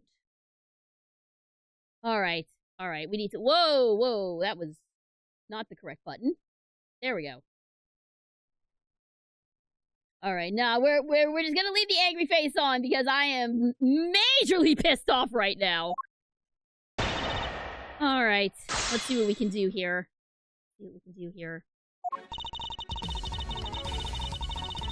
This is where the hate for Gabelle really starts to build. I feel like it's been building the whole time, man. It's like Gabelle being involved in the investigation. It's a conflict of interest. She should not be here. Yeah, no, this is not helping at all. All right. Her plan to poison and kill Mr. Gusto. Let's press this. Hold it! Why would Miss Bound have chosen to frame Mr. Gusto for the murder? No doubt because he suspected her of being the real culprit. He may have entered what he thought was the Winter Wing simply to see if the Gemini statue was genuine. Little did he know that he would be greeted by a trap designed to silence him. A trap that nearly Objection! worked. Do you have any evidence to support that line of reasoning? Unfortunately, Mr. Gusto remains in critical condition. It will be difficult to prove anything until he regains consciousness. In other words, there is little we can do for him. On the contrary, there's plenty we can do. You still have not grasped the situation, have you? Then allow me to spell it out for you. We have all the evidence we need to explain both the IS-7 incident and the poison gas attack. We have therefore determined that there is no need to investigate either case any further. No. I don't think so.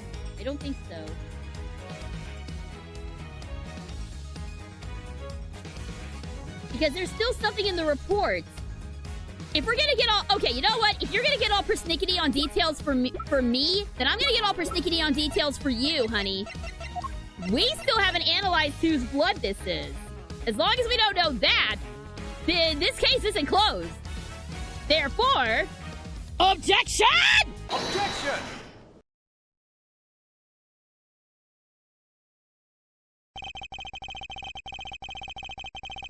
I'm afraid there is still one question concerning the IS-7 incident that remains unanswered, Your Honor. Would you mind taking a look at this? What is it?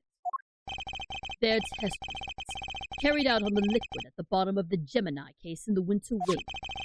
As you can see, traces of blood were detected. The question is, whose? Until that question is answered, I hardly think you can claim to have all the evidence. There was blood in the Gemini case? Why did I not hear about this from Eustace? Because Eustace is useless? Because Detective Gumshoe informed me of the results directly. I was planning to tell Mr. Winters myself. Overruled! You kept this to yourself until now?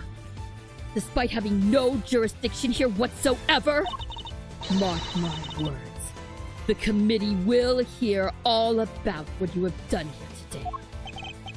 As ever, my interest is in the truth. And if mistakes were made in the past, they must be rectified. If you must report to the committee, then so be it. But in return, we must be allowed to investigate this case to the very end. That is not my decision to make. You will need to discuss it with Eustace. Oh, brother. And right on cue. Guess who's back, losers? And with good news, too. It was a close call for a minute there, but Carmelo Gusto is alive! Oh, it is go time now, baby! Gusto! He made it. Yep. Oh, I really want the scalding hot sugar to blow up in his face. Please let that be the death screen, but let that be the defeat screen, please. You are the one who fight. Yep. Long time no see, Gusto. You're the attorney's assistant. You've grown, and you have an assistant of your own now. Assistant? No, I'm... He hasn't got the gig just yet. This is Gregory Edgeworth's son. Prosecutor Miles Edgeworth, your servant. Fate moves in a mysterious way. I'm in your debt. If you hadn't found me in time, I wouldn't be here to thank you. Oh, you're very welcome. After all, if you hadn't been, we wouldn't be able to ask you. We wouldn't be able to ask you about what really happened here 18 years ago. What are you talking about? We figured out quite a bit while you were out cold. Including the fact that you're probably the guy who offed poor Artie Frost. Oh, there it is. What? Is that true? Miss Bound set up a very elaborate trap to catch Mr. Frost's murder. A trap that involved rigging the Icy's case with poison gas. Perhaps in light of this fact, you could tell us in your own words what happened back then. Or perhaps you would rather exercise your right to remain silent? It's not that. Gusto here is a fan of the old meditation. You know, and all that jazz. Wow. Sleeping while standing seems pretty cool. That's one heck of a talent. Except there's no sleeping involved in meditation, Kay. I don't know about that. I've taken some early morning yoga classes, and during those meditation bits at the end, there were definitely people falling asleep. So, I don't know. Hey! Gusto, old pal! How about you step out of it and tell us what went down way back when?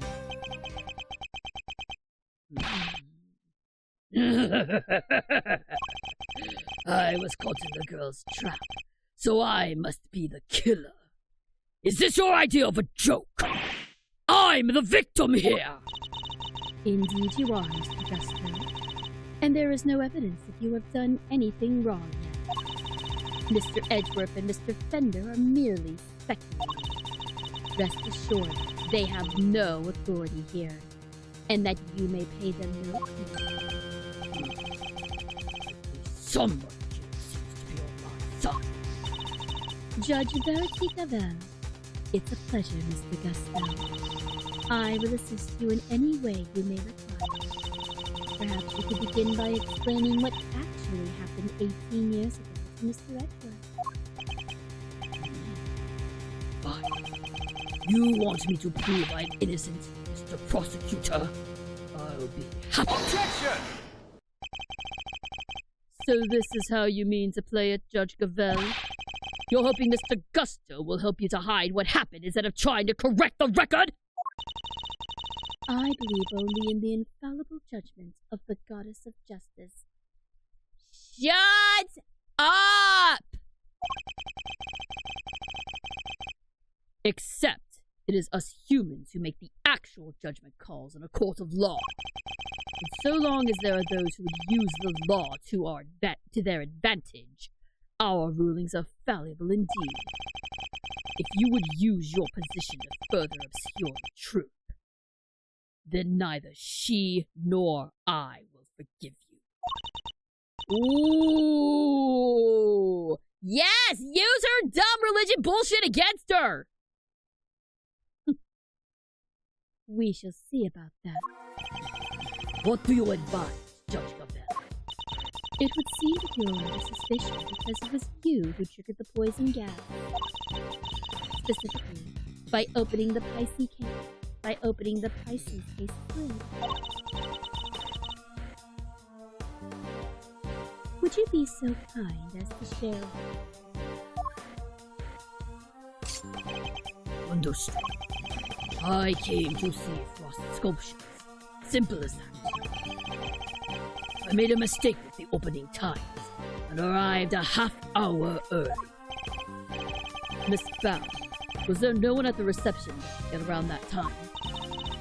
I had left the main entrance unguarded and unlocked, just in case the killer made an appearance. I was also busy making preparations elsewhere, all the way up until the gallery's opening. So no, there was no one here on the first floor then. But I did make sure that all the wings were locked with tiles. All except for the autumn wing, that is. I see.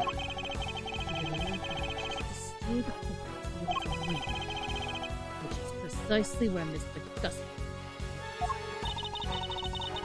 Sneaking into a building's pretty suspicious, however you slice it. Silence in the courtroom! I will permit no objections or interventions unless there is some evidence that the witness is lying. Courtroom? You know this is an art gallery, right?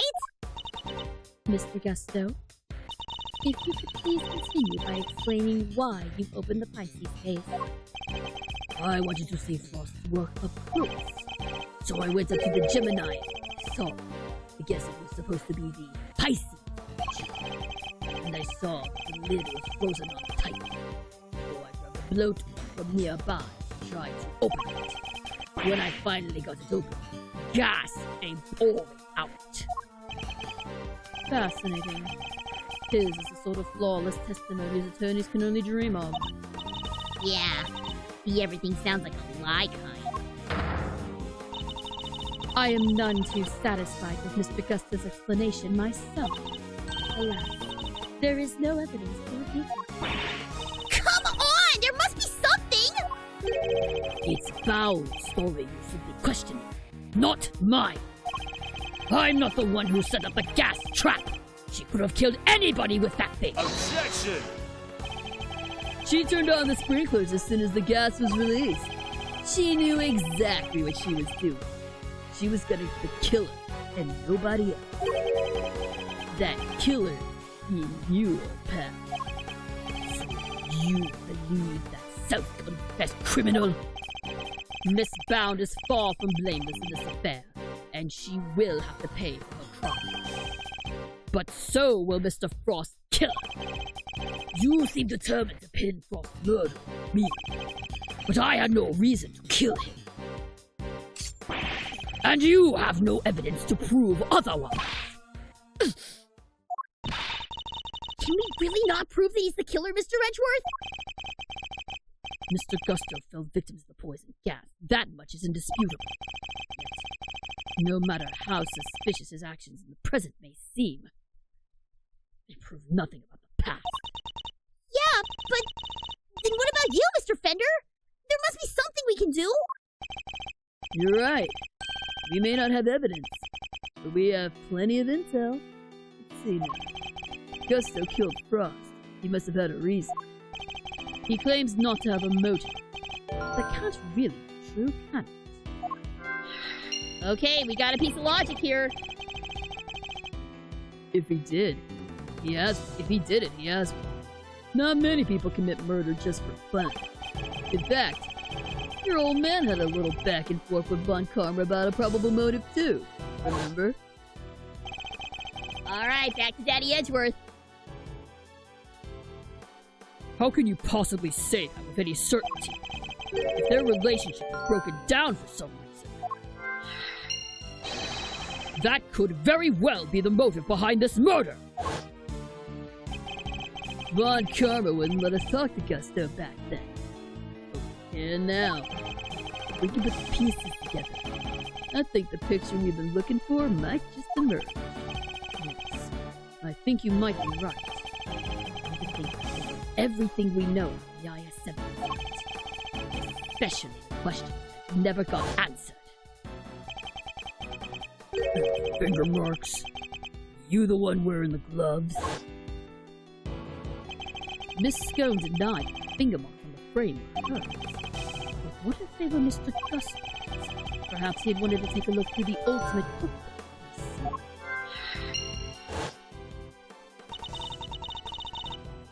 So he asked me to go put in a new cartridge. He seemed like there should have been more shots left than there were. In other words, the film ran out sooner than expected? Yes. The number of shots he took didn't line up with the number of shots remaining. All right, here we go. But he thought maybe he just lost track somewhere along the way. My father noticed these things for a reason. I just need to piece them together. In the absence of evidence, it is the only way to the truth. All right. Murderer's motive. Gusto insists he had no reason to kill Artie Frost. I feel like this is going to be our final bit. Cooperation ended? Actually, Gusto helped Frost in the final, but the favor wasn't returned. Would that be enough? I mean, people have definitely killed for less. What about these two? More film that had been used up than Tanjiro expected. Someone else's camera?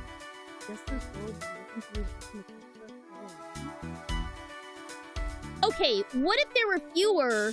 What if there were fewer pictures because Gusto got a hold of the camera and snapped some shots from the Ultimate Cookbook? That's a possibility, right? Let's give it a try. Bingo! Photographing the cookbook's contents would be the perfect way to steal its secrets undetected. And what if Mr. Gusto did just that? What if he used Mr. Tangaroa's camera to photograph the book? It'd be the perfect crime! So much better than stealing and getting chased by the cops! Oh, sneaky snapshot or 20, huh? That could work. The only question is, when would he have done it? Good question. What about during afternoon tea? Didn't Alicia say that Gusto and Frost had missed out on the little tea party they had? Which brings me to the next question. When do we know for certain that Mr. Frost was still alive? Then, after the contest began, nobody saw hide nor hair of Frost as he had secluded himself in his room. And the only person capable of entering his locked room was Tangaroa, possessing as he did the only key. Miss Sko, were Mr. Tangaroa's works the only ones you sampled? No, dear. I couldn't help myself. When I finished my afternoon tea, I tiptoed over the chili wing spoons for a little taste too.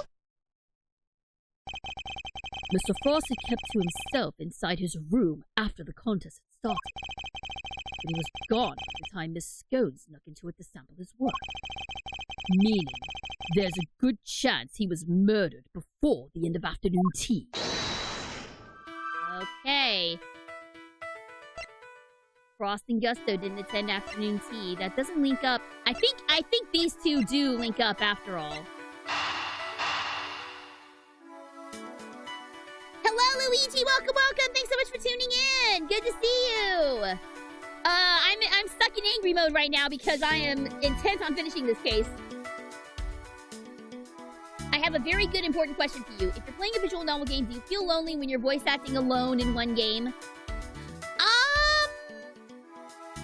Not really. When I'm playing them by myself, I just see it as practice. And usually if I'm doing a visual novel, I'll be playing it with my husband, while he's working on something else. So I'm not really acting alone. So, yeah. To answer your question, I do it mostly for practice purposes. But for you guys, I'm absolutely putting on a performance. So, you know, it is what it is. Good question, though. I like that. Good question.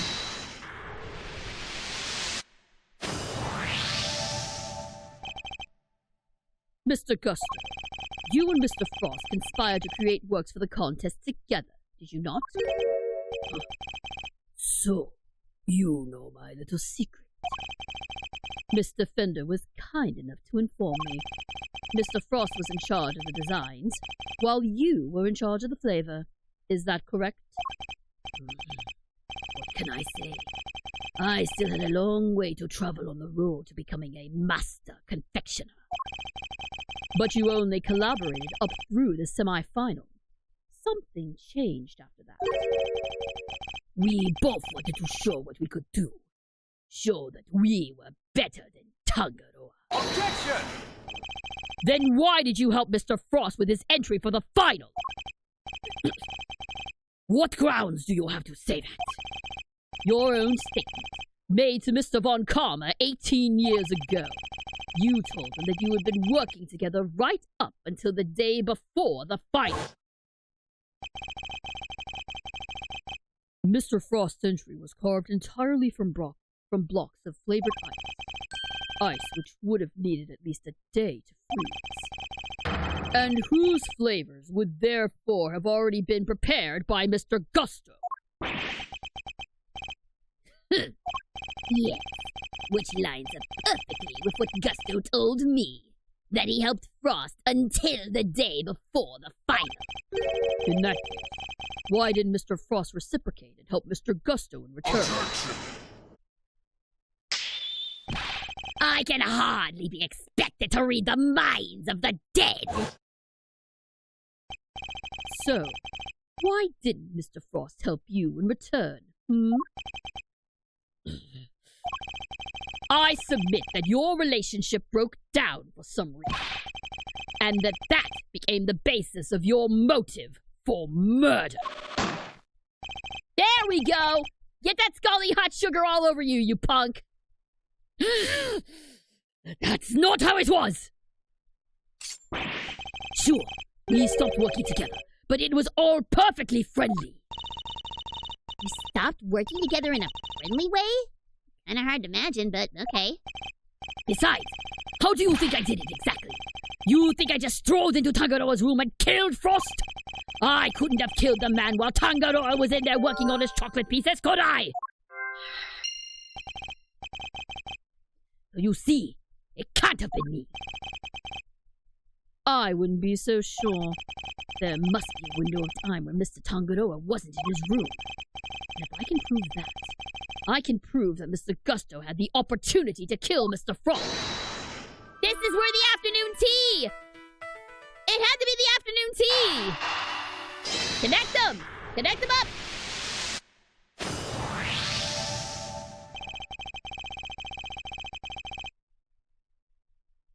We can be sure that Mr. Frost was alive until the beginning of afternoon tea, making tea time the only window during which Mr. Gusto could have killed him.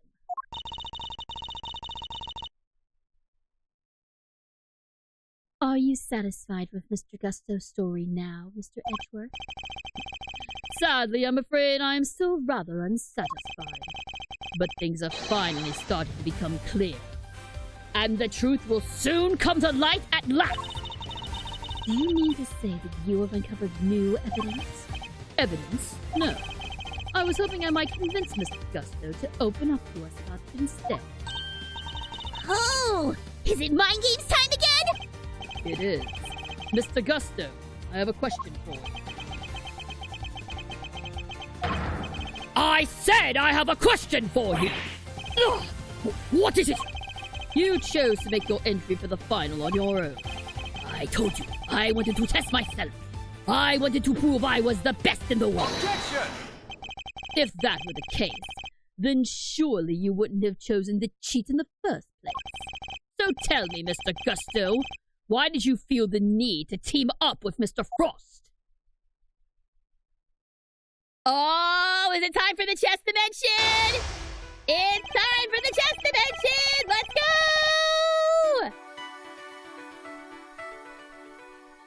18 years ago, Mr. Gusto and Mr. Frost collaborated in the confectionery contest. But why did they work together? And why did they enter the contest in the first place? That's the information I need to get out of my opponent somehow. Oh, that's a lot of pieces! Mr. Gusto seems to have a habit of pretending to be asleep when things aren't going his way. Let's start by focusing on why he chose to work with Mr. Frost. By my hand, now is the time to dig up the truth that was buried all those years ago. Mind chess! Commence! Let's get him! Mr. Gusto, what inspired you to collaborate with Mr. Frost? We were acquaintances before we were contestants. He was interested in entering the contest, so we decided to sign up together. And your decision to pair up with a sculptor had nothing to do with your lack of faith in your skills. You don't know me! We joined forces because we wanted to make the most perfect creations possible! That's all! You couldn't do that on your own? Let's bide our time here. Let's bide our time. Frost's son and mine were in the same grade at school, so we got along pretty well too. Oh, so you were just two friends who happened to try and So you were two friends who happened to try for the title of world's greatest confectioner?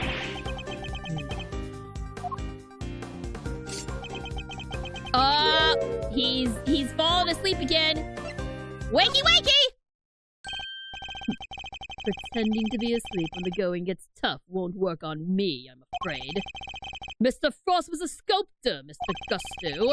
I doubt he cared much about winning a title for confectioners. In which case, he probably had a different motive for taking part in the contest. Wouldn't you say? Fine. It was me. I wanted that title. Frost was only in it for the prize. The ultimate cookbook. I see. And since your objectives dovetailed so neatly, you decided to work together. But then, something happened. A breakdown in your relationship, perhaps? If so, I want to know why. Mr. Prosecutor, I'm still quite unwell after my brush with death. Push me too hard, and I'll be on my way back to the medical room.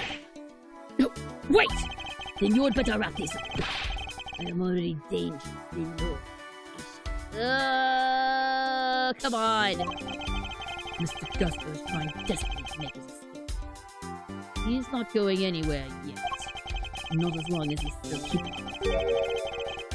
Let's figure out what he was really after next. Alright. There's no time to lose. I need to pick the right line of questioning and fast. Alright, did you want more than just the title?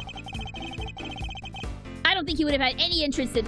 That went by really quickly, but the other option was, would you want to appear on Bacon Bop? And that... I don't think he had any interest in that show. You too had your eyes on something other than the title, didn't you? After all, I'm not sure the title of World's Greatest Confectioner even counts for that much. Now you are insulting the way of the confectioner! My goal, my only goal, was to win that title. I didn't care about anything else! You have no idea how much it would have meant to me! Bide your time. Let him calm back down. Look, my sense of design may not have been up to snuff back then. You should see me now! Oh, so you've improved? You bet I have! I didn't do all that training in Jeg Bar for nothing! Alright, remember that! Remember that! Bide my time. I looked up to Tangaroa, you know. Spent hours poring over the designs of his work. Even used to watch his show with my son. Sounds to me like Mr. Tangaroa's work was especially influential in your early studies. And with his recipe book, you might have even become the best someday. Maybe. The book was a real treasure. No. Any confectioner would have wanted it. So you were interested in the book, too? You claim that your only goal was to win the title. Yet you also seem to have had an interest in the contest's prize. The ultimate cookbook. The greatest collection of recipes by the world's greatest confectioner. I can't say I had absolutely no interest in it.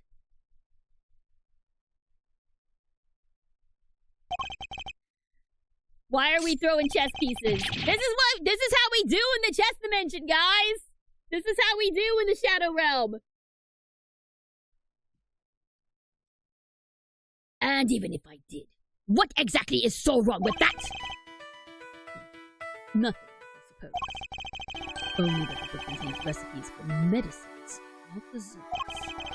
And everyone who entered the contest supposedly knew that. I feel like I'm finally getting somewhere. Can't let him slip from my grasp now. Just stay calm and keep the pressure.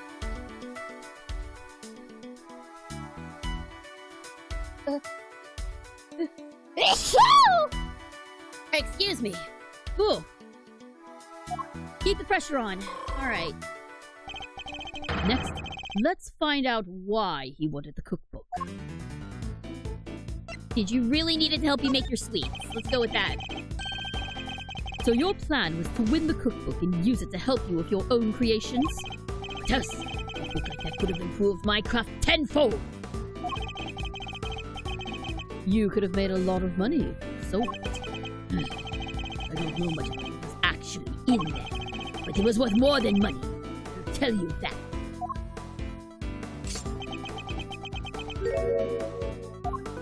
No, you know more than you're letting on.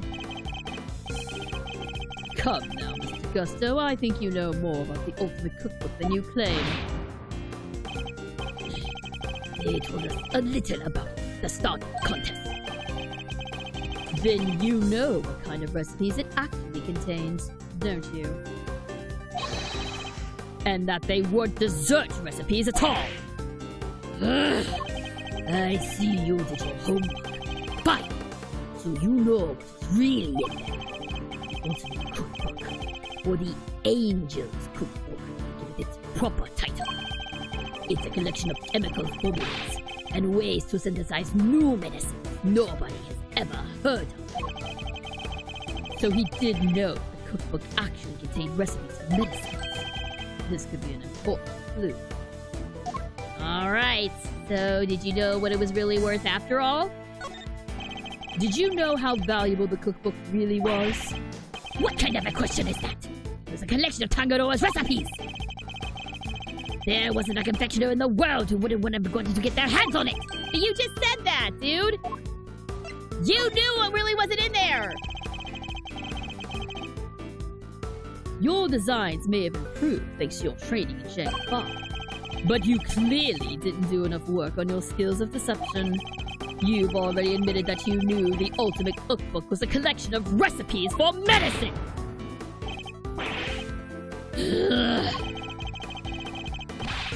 Thereby making your interest not gastronomical, but pharmaceutical in nature!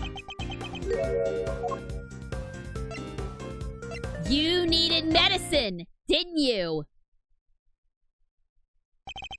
You're a confectioner, Mr. Gusto. You had no professional interest in revolutionary new medicines, which suggests that your interest must have been personal.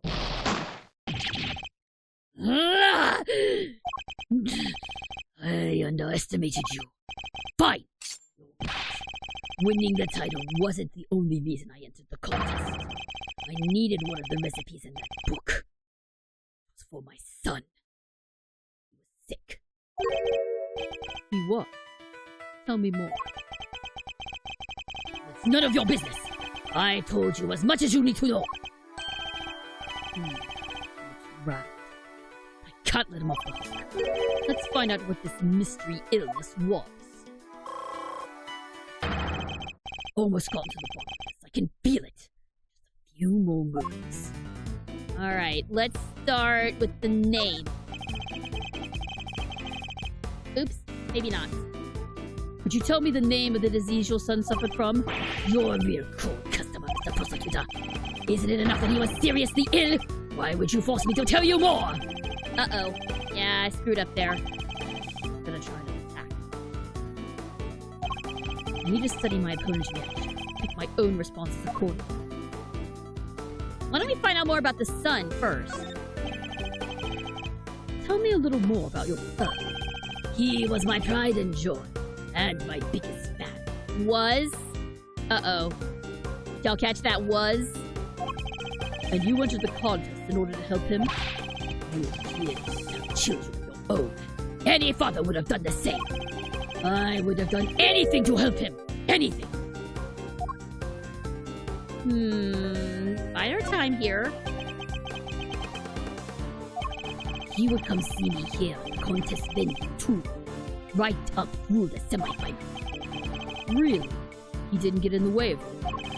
If you were trying to beat Samson Tangaroa, surely you didn't have the time to look after a child. Yeah, well, to do what I could for him. He said he wanted to always be the first to try my creations. So he wasn't too sick to join you, huh?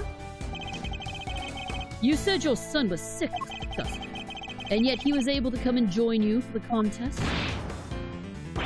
It wasn't that kind of an illness. Life-threatening, anyway. This feels like it'd be an important clue. Okay, so it wasn't a life-threatening illness, but it was still an illness. Tell me about that book. So you needed the cookbook to cure your son. Nowadays, you can get the medication he needed anyway. Back then, that book was our only hope. Which is why I didn't dare waste my time on fancy tea parties. I had to give my all to my work. And what about Mr. Tangadoa's work? Surely that tea break gave you the perfect opportunity to go steal a glance at it. And what makes you think I had the energy or time to care about what the others had made? You cared about Mr. Tangadoa's work. I think you've made it abundantly clear how much interest you had in Mr. Tangadoa's work. What's more, if you were that determined to win the ultimate cookbook, I seriously doubt you would have passed up on a chance to take up ink at your competitors' entries.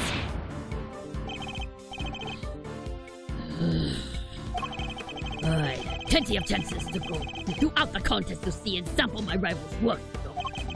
Each time I blame must have nerves or something.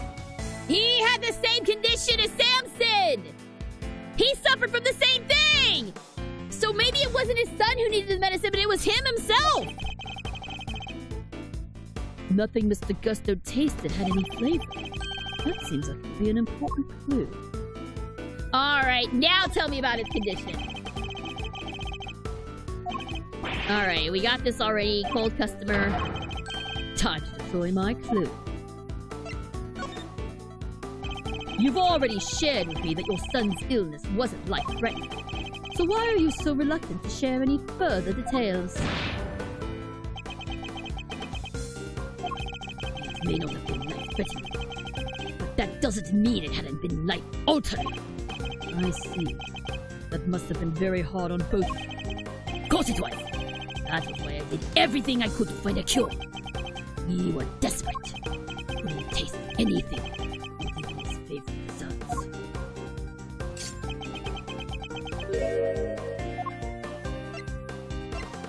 Did he have a taste disorder? As I understand it, the Ultimate Cookbook contains the recipe for a very particular medication. One that Mr. Tangaroa used to cure himself of his own taste disorder.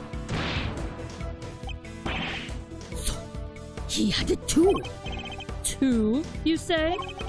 So your son has a taste disorder then, am I correct? Did I let that slip?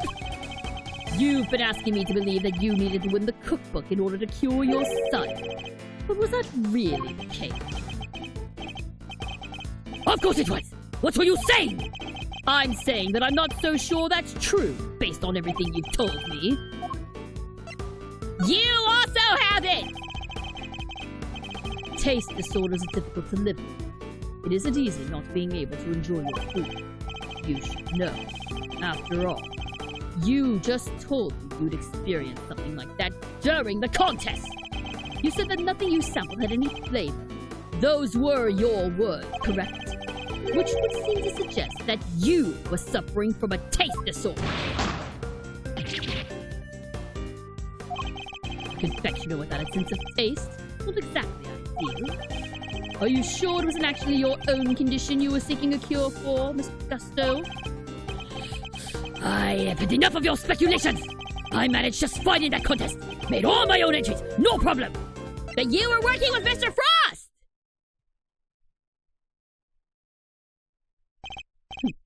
Sorry, but I'm afraid you're contradicting your own testimony. You already admitted that you and Mr. Frost had worked together during the contest! It's too late to claim you did it all on your own now!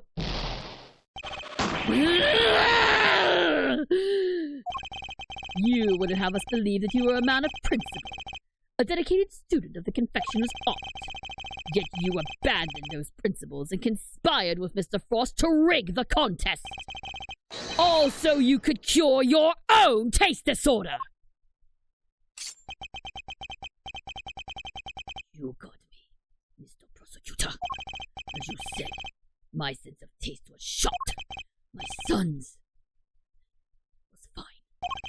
I kept it hidden for so long. 18 years, and nobody knew. Sadly, you can lie to others, but you can't lie to me. Both Mr. Gusto and Mr. Frost entered the contest hoping to obtain the ultimate cookbook for the medicine that would cure Mr. Gusto's disorder, and and the money it would bring in for Mr. Frost. Thus, an uneasy alliance was forged. And that, I believe, is checkmate. Got him! Woo! That was a good one.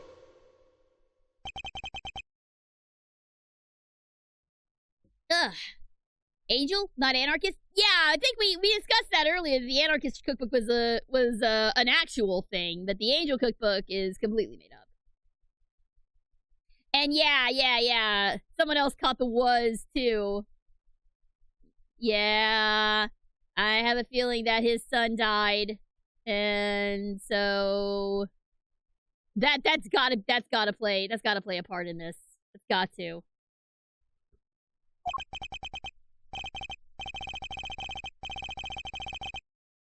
I'll admit it. Good. I never told anybody any of this. But you figured it all out anyway. It's true. 18 years ago, I developed.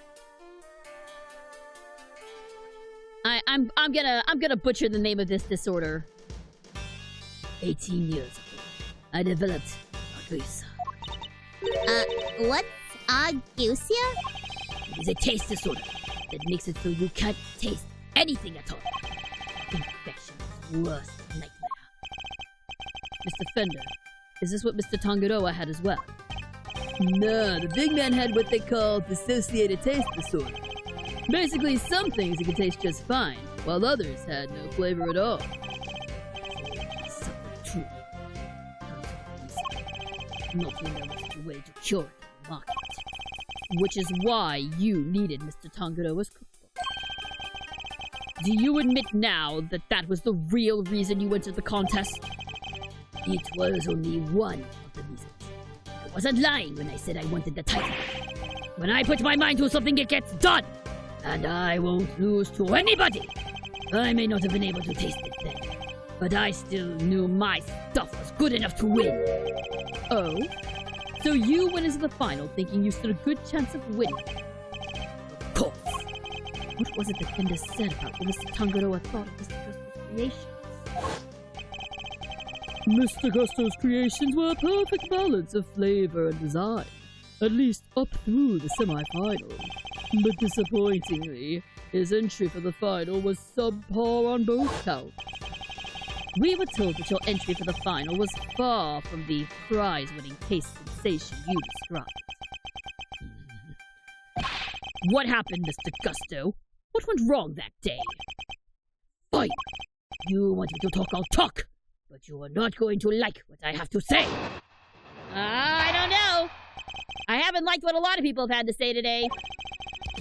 Frost and I were working together right up to the semifinal. I handled the flavor. He did the designing. But I went to face Tangaroa in the final on my own. No help. Me and my skills. Oh, I helped Frost with his entry, but mine, I did alone. If it didn't taste good in the final, that's on me. What can I say? I'm training. And that's all there is to it. Happy now. Doesn't seem to be any obvious contradictions in his testimony. Yep. Not that I thought it'd be easy to get anything real out of him. He's managed to not let slip that really happened for 18 years after all. Why don't you try pushing him a bit, Malzamino? See if you can't shake something loose. I think I just might have to, Fender. Alright, let's see what we can press here. I think there's really only one thing that made me go, And that was the statement at the very end. We were working together. He wanted to face Tangaroa by himself. Helped Frost with his entry. It didn't taste good. That's on me. Yeah, something about that steak. Hold it! And yet, I heard that your creations prior to the final were scored highly for their flavors. So what went wrong? Was there some kind of cooking accident on that day? No, nothing like that. It was... Told you, I had a taste disorder. My sense of taste failed. It's as simple as that. But Mr. Frost, then, was complimenting his flavors. Your sense of taste hadn't failed you then. Did something happen overnight? I don't think it's gonna spill any more beans, Mr. Edgeworth. Then perhaps I should ask him about something else.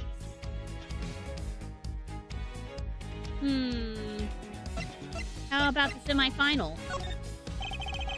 Did something change between the semi-final and the final, Mr. Gusto? Not really. The only difference between the semi-final and the final was that Frost wasn't helping. Okay, we gotta have something here that contradicts that. Wait, what does that say? Gusto's son visited his father daily up through the semi-final? Oh! I think I know what happened here. I think we're about to find out what happened to the son. Objection! Objection! I can think of one significant difference between the semi-final and the final, Mr. Gusto. Your son. This is him in the photograph, correct? You told me he was here with you up through the semi-final. He was. What of it? What indeed? He was here with you until the semi-final. Until he suddenly wasn't for the final.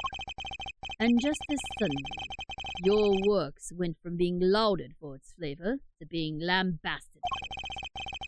I don't think that's a coincidence, do you? He wasn't just spending quality time with his father. He was playing a much more pivotal role than that. Was he actually tasting it for his son? Was the son actually his taster?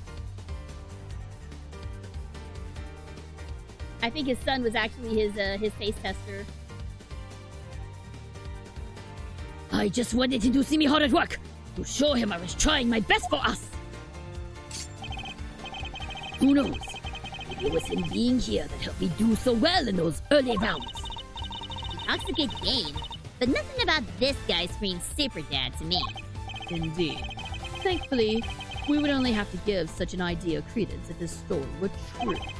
After all, how much could the encouragement of one small boy affect the taste of a grown man's work?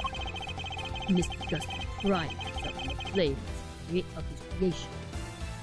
Then, he lost his sense of taste. He must have had a tough time maintaining his high standards with devastating loss. Unless... I'm sure your son was here to cheer you on. But that wasn't all he was here to do, was it?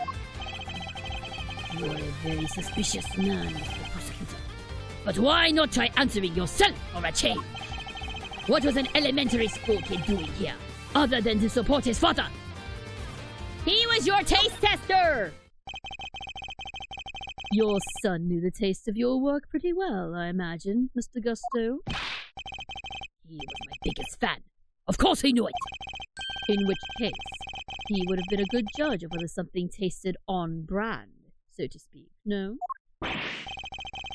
What are you implying? You've already told us that you were suffering from a taste disorder. I'll admit it. I never told anybody all of this, but you figured it all out anyway. It's true. 18 years ago, I developed argusia. No one knew about your condition. Indeed, I doubt Mr. Frost would have wanted to continue collaborating with you had he found out. After all, it was your job to make sure his creations tasted good. Therefore, your son wasn't just here to support you.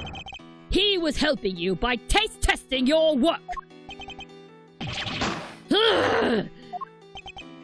Dang, now it all makes sense. Frost stuff tasted good because it really was finished the day before. And the kid was still here.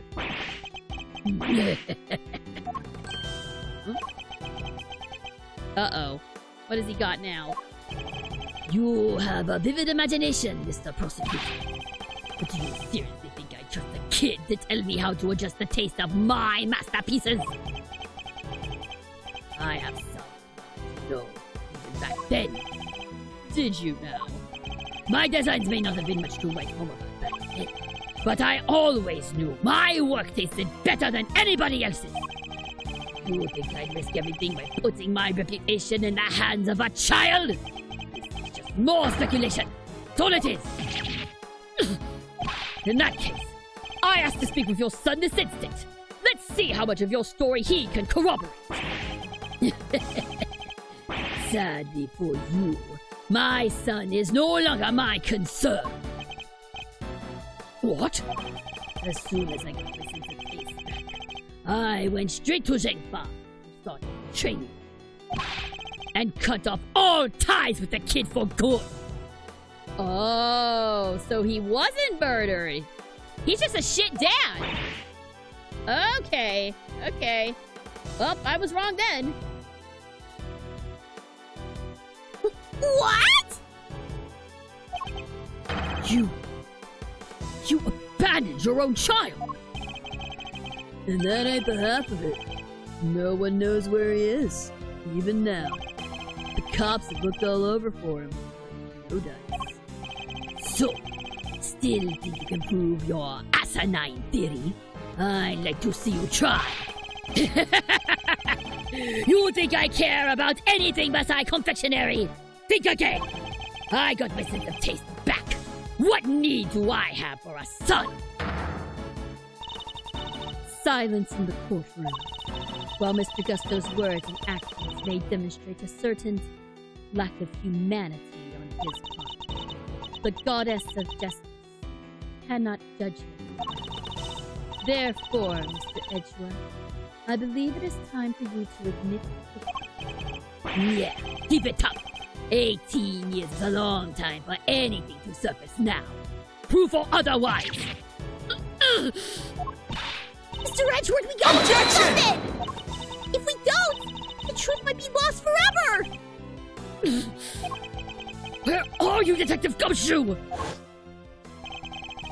Can't imagine whose blood it could possibly be, but I'll get it tested right away, sir. Please do, Detective. That's the last piece of the puzzle, I'm sure of it. Once we know whose blood it is. Hey, Miles. Sorry to cut in on your mind palace time, but I was pondering something myself. Our friend Gusto didn't come in here just to check up on the body. Did he? You mean because he tried to open the case? Exactamundo. Think we have anything that might explain why he tried to do that? We might. Detective Gumshoe can make it back into a certain piece of evidence. That's quite enough idle chatter, defense.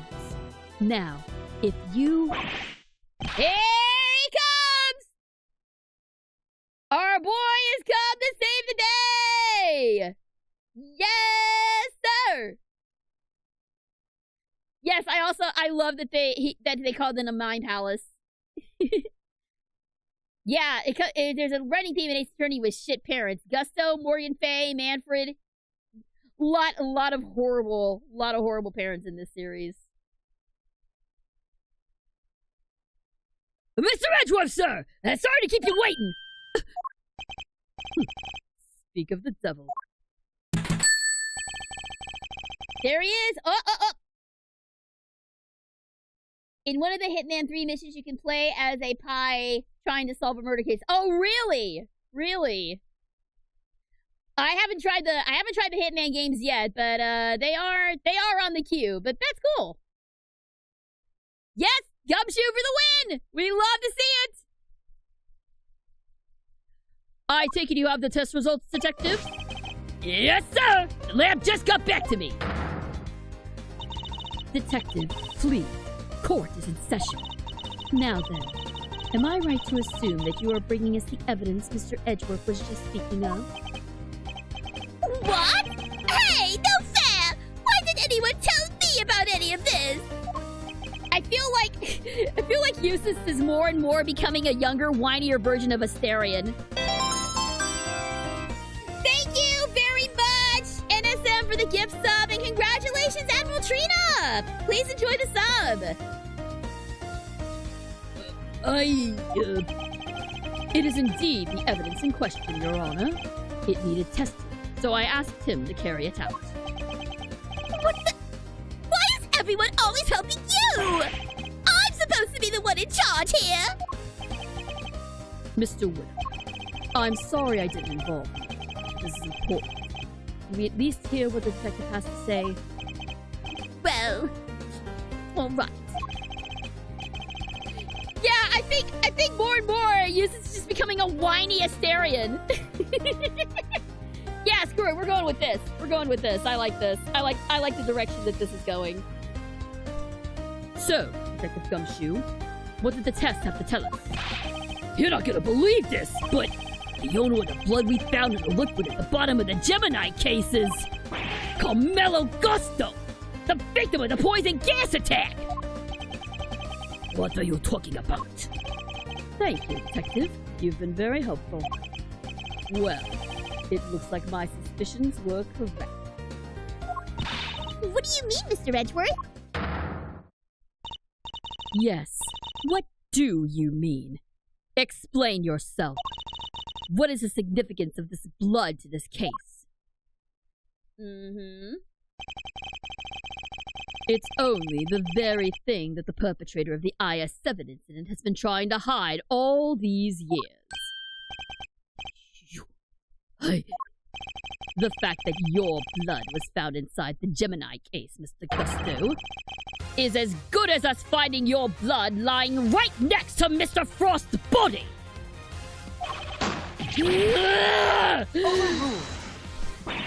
Why would there be traces of your blood there of all places, Mr. Gusto? If you won't answer Her Honor, Mr. Gusto, then I will. There wasn't just blood in the liquid from the Gemini case. There were traces of salt and sugar, too. There were?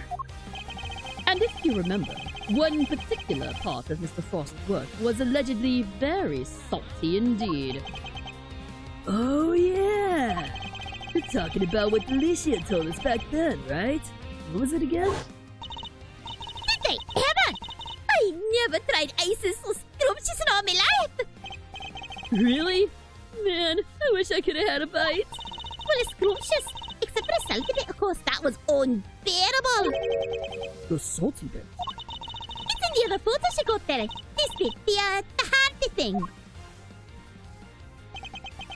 Gemini's liar. Yes, the liar, and only the liar, tasted as if it had been flavored with salt. There were no traces of salt anywhere else in Mr. Frost's entry. Very interesting. Then perhaps you can tell us, Mr. Edgeworth, where did the salt on the liar come from? It came from the salt lamp. That had to be it. Take that! This is the lamp from the IS-7 incident. Indeed. And I believe that the salt that gave the liar its flavor came from just such a lamp. Mr. Von Karma had established that both salt lamps were in Mr. Tangaroa's room at the time of the crime. One of them was used to kill Mr. Frost, and it was stained with his blood. But no corresponding pool of blood was found in Mr. Tangaroa's room. Right, because the culprit had chucked a piece of chocolate with that into the little stream. Furthermore, aside from the liar, no traces of salt were found anywhere else in Mr. Frost's room either. Hey, come to think of it, the lamps we found in Delicia's room are both broken. The lamps appear to be broken. Bulbs are smashed. Both of them. Maybe they fell and broke on the floor? We never did figure out how the one that wasn't used to kill Frost got busted, but... Are we thinking... maybe it had Gusto's blood on it at some point? Anyone whose blood was found on one of those lamps would have been a person of interest to the police. So the killer needed to hide the blood somehow, and in a way that wouldn't arouse suspicion. And you're seriously suggesting that the liar was used to do just that? I am. I suspect that the bloody salt was somehow applied to the liar so that it could be hidden inside the case. That's contamination! You're contaminating your food! You're putting blood on the food! Ew! Poor Delicia. Because unlike the fountain water, the sculpture would have needed more time and care to test it. And so he waited and waited for his chance to dispose of the liar undetected. Then the reason he is here today is 18 years ago, Mr. Frost's body and the evidence pointing to his killer were taken away together. This, of course, was not part of the perpetrator's plan, and thus a new dilemma arose. The possibility that the body, the incriminating evidence, or both would resurface one day. So back he comes 18 years later, sneaking in bright and early to try and cover his tracks. Well, Mr. Gusto, are you finally ready to admit it? That you are the one responsible for the IS-7 incident?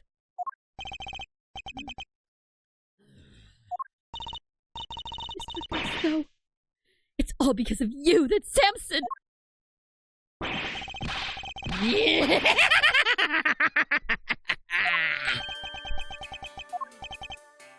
Gusto. So, I finally got caught, huh? All these years later. Nobody came close back then. Not even the big shot prosecutor or the attorney. That's some impressive work, Mr. Prosecutor. I have to hand it to you. You admit it then, that you murdered Artie Frost.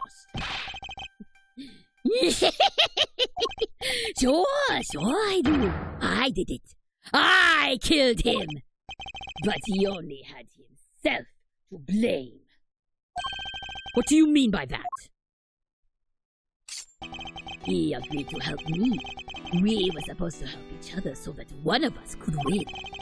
And whoever won was supposed to let the other use the cookbook. But on the day of the final, the rat finally showed his true colors. Seriously, Frost, we had a deal! Sorry, I'm not helping you in the final. Our little agreement is over, Gusto. But I helped you!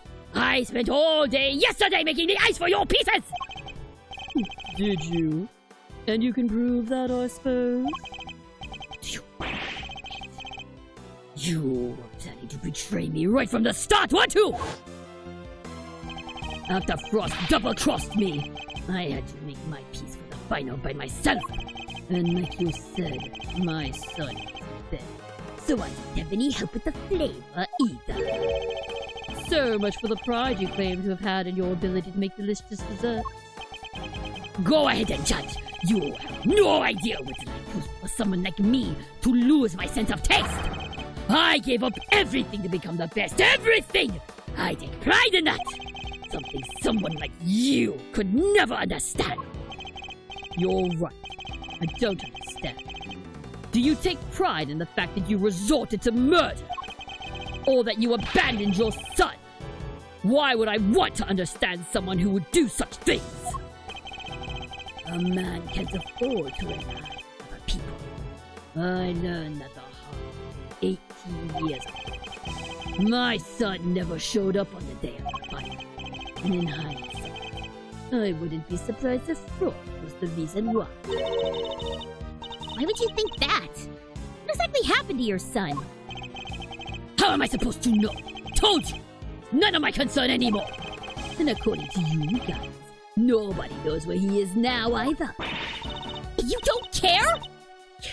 You're horrible! So with his disappearance, so too were your chances of winning, correct?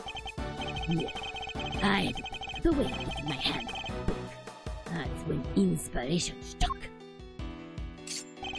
I decided to skip afternoon tea and snuck into Tangaroa's room. It should have been so easy. All I had to do was photograph the formulas I needed and get out of there.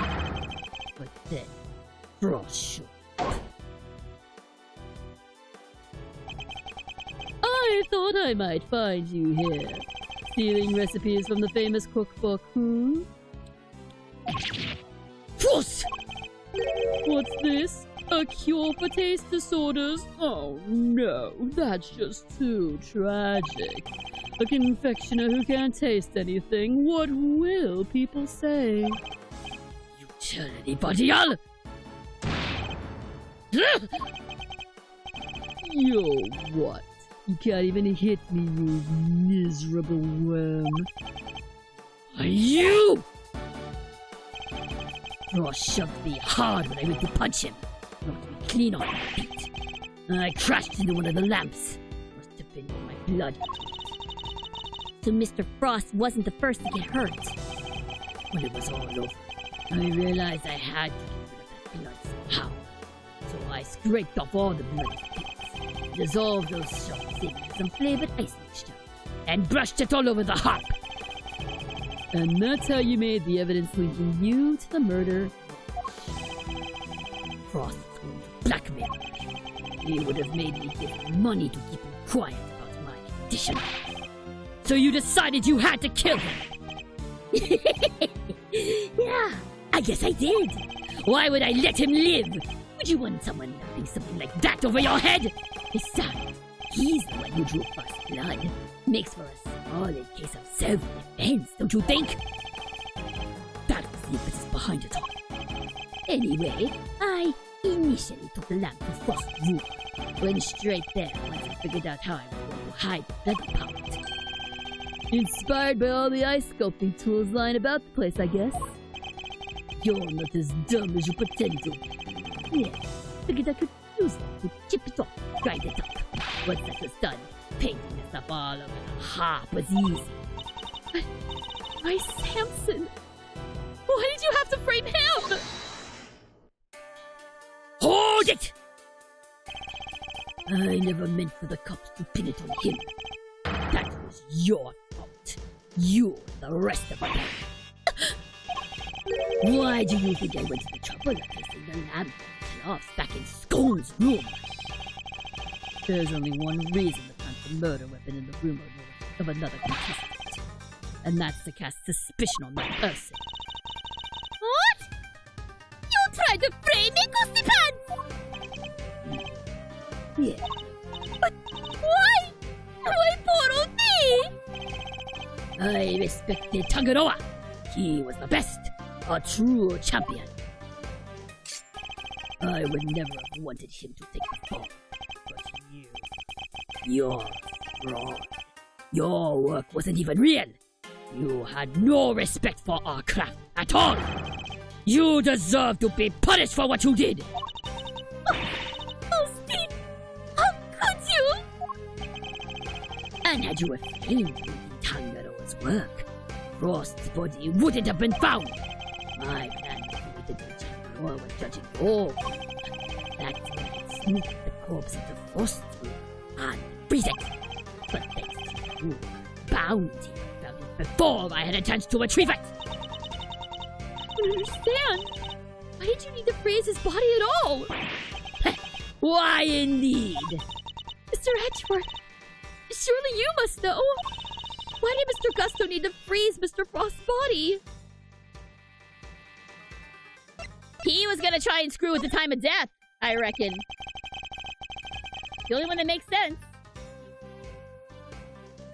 Yeah, I agree. He's spilling the beans because he thinks the statute of limitations is gonna save him. He's basically pulling the same trick that frickin' Alba pulled in the last game. If they determined that the murder occurred during afternoon tea, he would have been an obvious suspect. Bingo! Freezing Frost's body wasn't simple. Preparing everything to die. So I decided to put his body in the chest in Noah's room while I got everything ready for Frost's. At the time, it seemed like the perfect hiding place. Never counted on some gluttonous pharmacist showing up and making the whole ship collapse! I still don't get it, though. Why disguise the body as an ice sculpture at all? The sooner it was found, the smaller the effect of freezing it would have had on masking the time of death. Therefore, he needed to disguise it, at least until it had fully frozen. How awful! Using Mr. Frost's own work to help you cover up the truth behind his murder.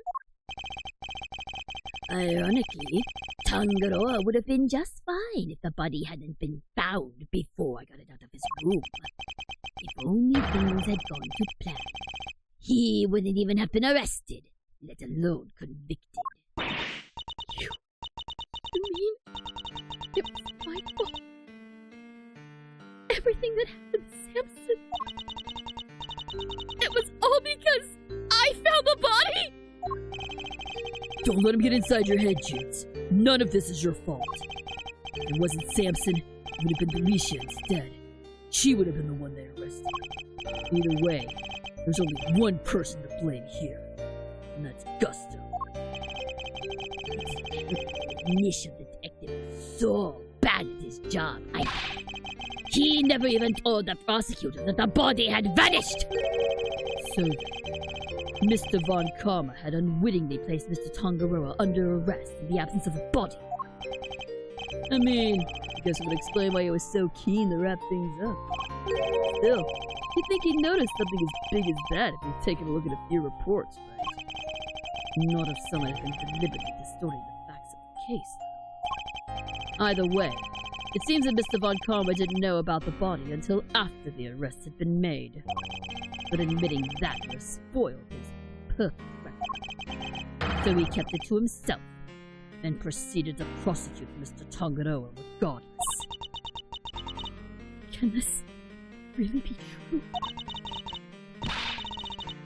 You don't feel bad at all?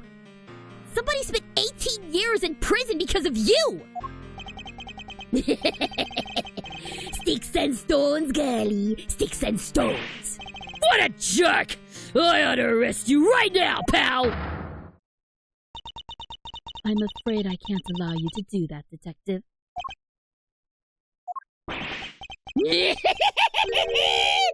So you noticed, huh? Glad somebody did. The judge was right. You can't lay a finger on me! What? Why? You just confessed to the murder! No idea, huh? Then I guess I better lay it out for you. Yeah, here we go. Here we go. Why you can't arrest me? Oh, but this sounds like the final one, too! I killed Frost 18 years ago. The statute of limitations for murder in this country is 15 years. You do the math! You can't arrest me! You think I'd have confessed otherwise?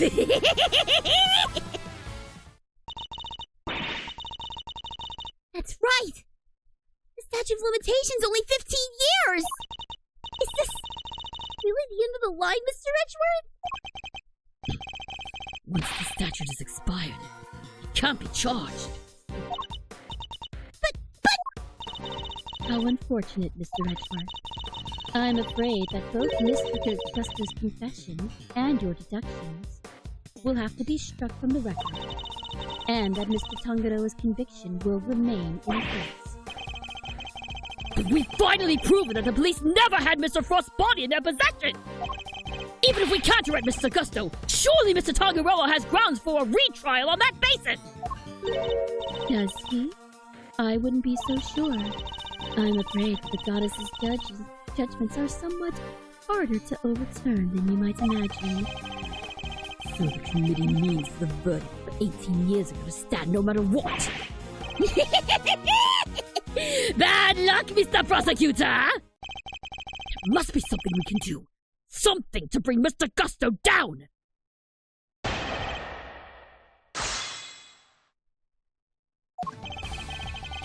Alright. No, I got this. I got this. Let's press this. Let's press the statute of limitations. Hold it! Depending on your actions over the last 18 years, the statute may not have expired yet. Oh, this could be good, all right. I got nothing to hide. If there's something you want to ask, ask it. Very well. Tell us where you've been and what you've been doing since the incident.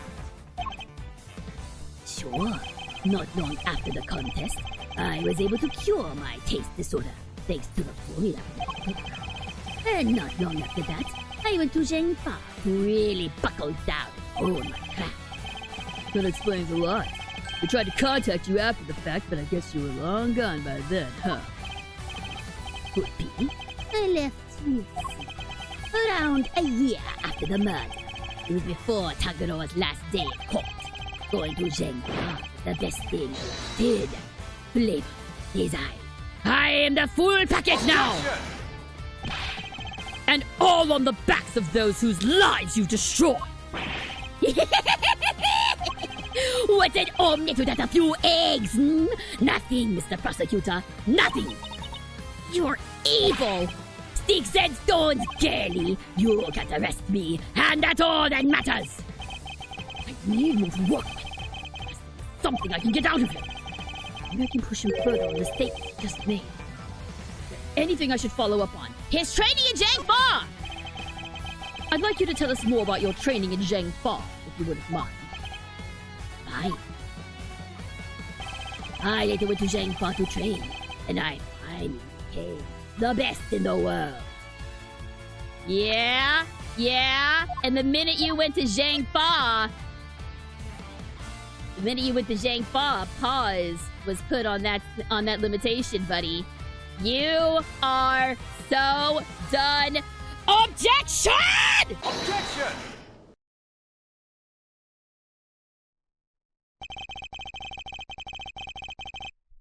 The statute of limitation for murder is subject to the following condition. The statute is suspended should the suspect flee to a foreign country. Which means the time you spent abroad doesn't count towards the total time under the statute. Wait, so it's like someone hit pause while he was in Zhangfa? It appears that there may be time left on the clock yet. But that will depend on how long you stayed in Zhangfa, Mr. Gusto. It was 3 years exactly. 3 years? Hold on! Nobody say anything until I've done the math! Murder happened 18 years back. The statute is 15 years, add the 3 overseas. 15 plus 3 makes exactly 18! Which means... No way! Mr. Edgeworth, you did it! The statute hasn't expired after all!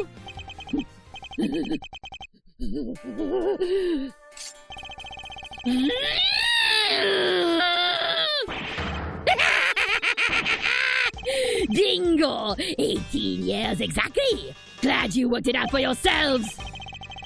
Stringing us along this whole time! Why is he laughing? We're good, aren't we? We can arrest him now! I hate to break it to you, little sis, but IS-7 went down at the end of December. It's April now. Means, strictly speaking, it's been 18 years and 4 months since Frost's murder. Gusto's stay in Zhangfa really lasted 3 years on the nose. It's not enough. We're a few months short. Not enough?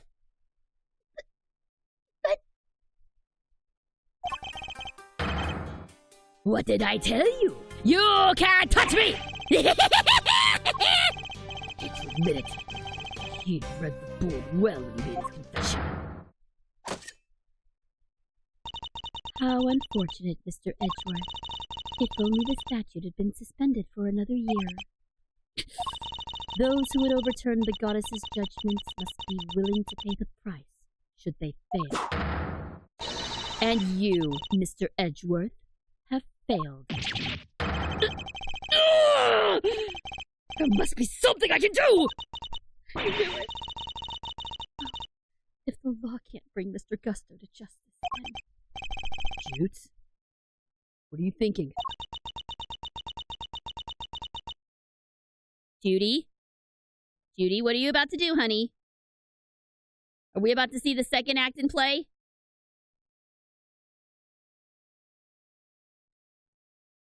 Objection! There's no need to go adding to your rap sheet just yet. We're not done here. Far from it. There's still a way we can nail him. Alright, Malzarino, pep talk.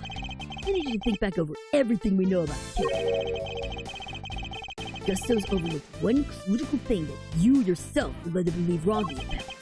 Which is, he wasn't there for Samson's last trial, remember? Best I can tell, he doesn't seem to know what the final verdict that came down that day is. Which means there's still no laptops. Back open your statutes for dummies there and take another look. 17 years ago, he really did a number on Samson and framed him like a city picture. But if we make good use of that verdict now, we can make Gusto pay in full for what he's done.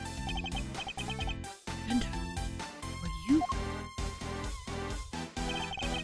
Those who would overturn the goddess's judgment must be willing to pay the price should they fail. Samson's my client, Miles.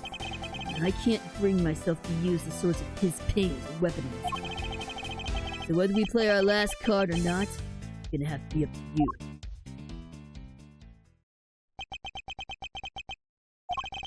Bringing Mr. Gusto can only happen if I use the outcome of that hard trial.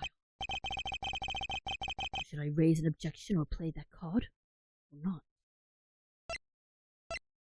Raise it. We don't have any other option. We gotta raise it.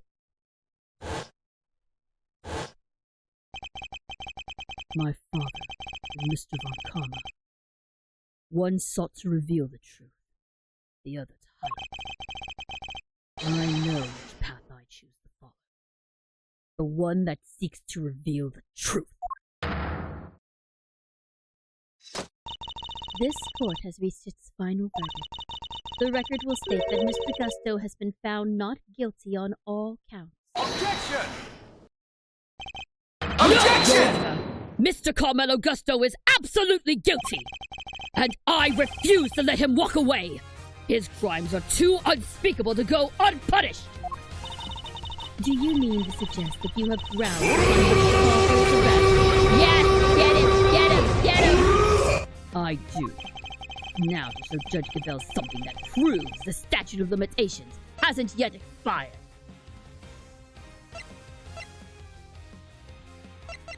It's gotta be the case file. It's gotta be the case file. Do it!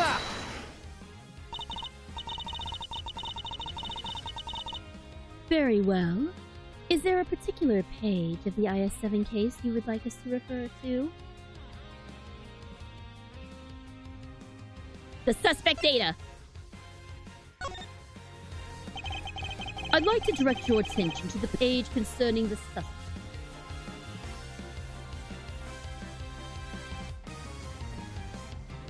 Yeah, the fact that she is so calm about letting him walk free is disgusting. Absolutely disgusting.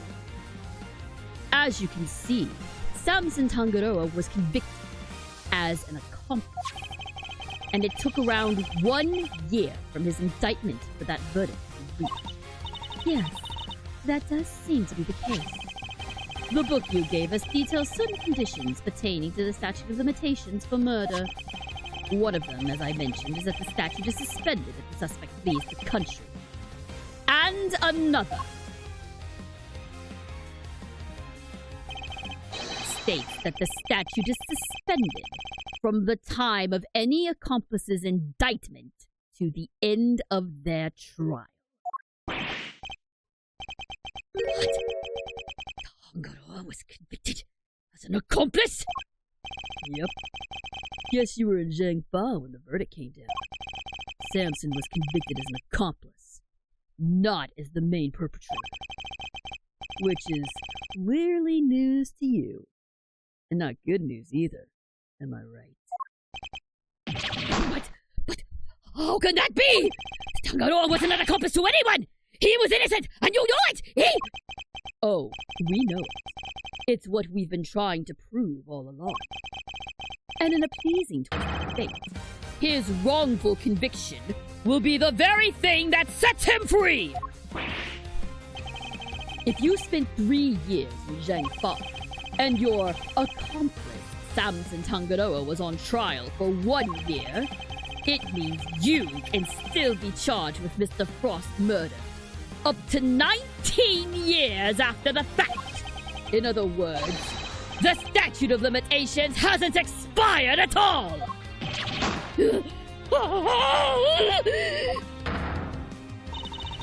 goddess's judgment is infallible, but that of her servant, it appears, is not. It seems the prosecutor in charge of this case may have erred.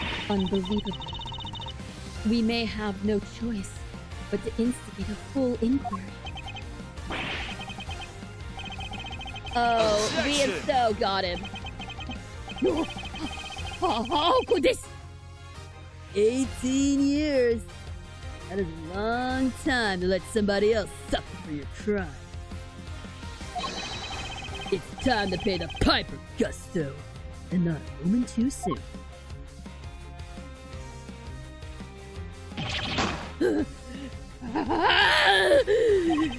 But I'm finally the greatest! My brilliance has been recognized! I gave up everything for this! Everything! Even my son! More's the pity.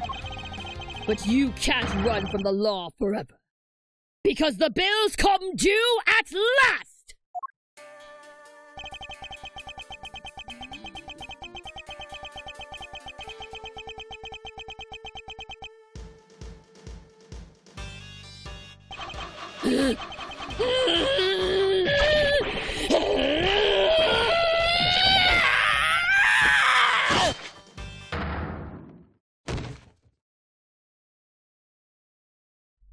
Whew. In a weird way, I guess he was committing Harakiri? Is that what that was supposed to be? Well, good riddance to him. Mr. Gusto's all set for his trip downtown, sir. Oh, good. Which means it's your turn next, right? I suppose so. Shoots. I'm so sorry, everybody. I've caused you all so much trouble. But thank you. Thank you so much for bringing Mr. Gusto to justice. At last. I'm afraid there's no escaping the consequences of your actions, Miss Bound. Those actions were born of the legal mistakes that were made all those years ago. We all know that. So, allow me to apologize in return. On behalf of the prosecution. Oh no. I have no one to blame but myself for it all. Starting with those sculptures. Hey, Judes. You think maybe you might want me to represent you? I'm not some nervous newbie anymore. And there's no way I'm letting you take the rap for everything. Oh no! Look at those humongous teardrops! Look at those humongous teardrops she has! Oh no! Good voice, is it your throat sore? It's gonna be. It's gonna be here in a bit. Oh, I'd be honored. Thank you, Mr. Fender. Are you gonna become a couple? Because I kind of like this. This is okay. This is okay. He doesn't... I don't know if he deserves, like, a movie star girlfriend, but whatever. I'm sorry, ma'am, but, you gotta come with me now. Of course. Bummer. He takes her final bows.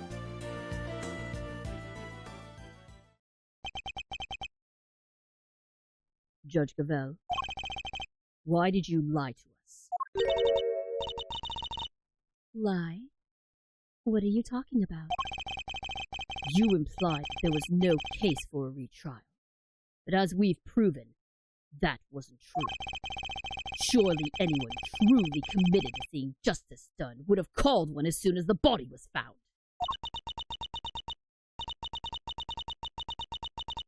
I am under no obligation to answer such questions. And you clearly have no intention of doing so either. see. You are proving to be quite a threat to the Committee for Prosecutorial.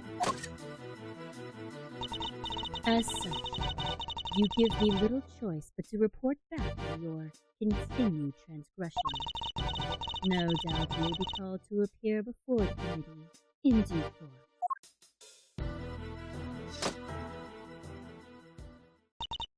Now, I must be on my way. What the heck? After you caught the real killer and everything! Isn't that what prosecutors are supposed to do? Regardless of how it may all play out, I will never regret what we accomplished here today. Mr. Edgeworth.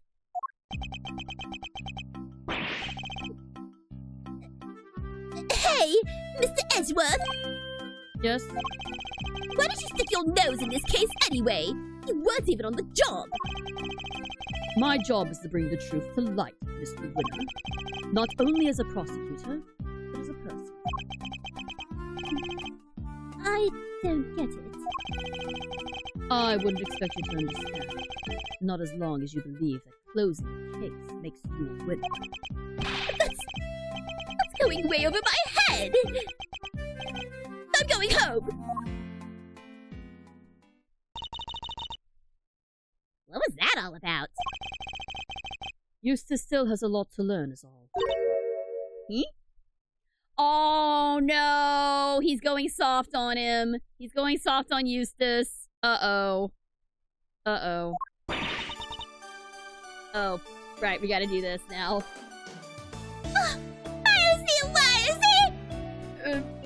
Yes. I just wanted to say old Cleggy Penguin would have been proud of you today. Look at me, did it all. Thank the helping poor Sammy Poo-Poo. Of course. Hey, Edgy! Looks like you cleaned everything up, huh? So, what happened exactly? What's busy sketching? Wait, where did you and Verity go? Wow, you really weren't paying attention, were you? Though I am loath to admit it, Larry's sketches did come through on more than one occasion. Not that I was proud to tell you. Hey, quit it with the glaring, will ya?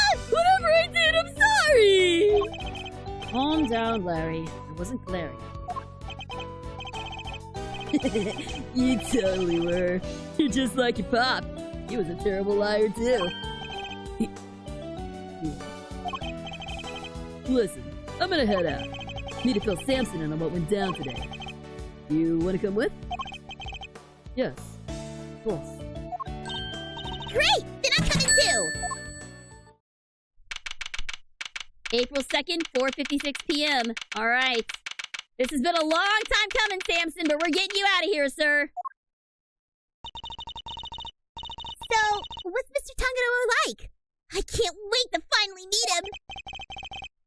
He's a real sweetheart. You'll love him. Even while locked up, you can't help but make all sorts of cookies and cakes for everyone. It's why 3 free and cake extravaganza is a thing for prisoners and guards alike. Really? That sounds awesome! You think there'll be any left for us to try? Didn't we find a few slices of chocolate cake in the prison the other day? Could they have been some of Mr. Tangaroa's baked goods? There he is. Gummy? What are you doing here? I heard you all were coming to see Mr. Tangaroa, so I volunteered to escort him. Oh no, he looks so old now. Hello, new friends. I am Samson Tangaroa. Prosecutor Miles Edgeworth at your service.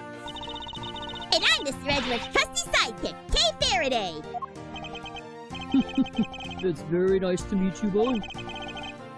Miles, here's Gregory's son. Is that so? Your father was very kind to me and fought so hard for my case. But in the end, I betrayed him. I made a false confession and... Don't worry, Mr. Tangaroa. Mr. Fender has explained everything to me. Sure did. And now we're here to tell you the truth about what happened 18 years ago. The truth?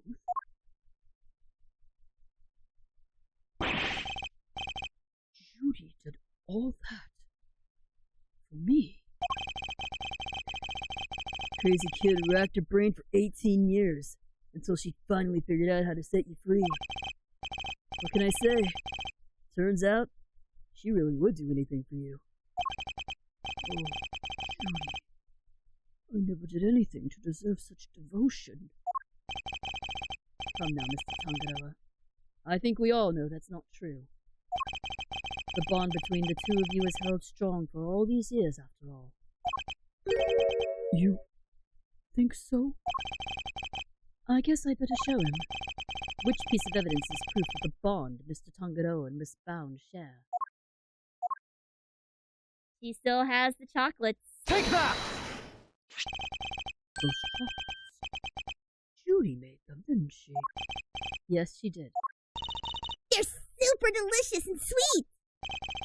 Miss Bound continued making them, just as you taught her, even after that fateful day, so that there would always be some waiting for you when you finally came home.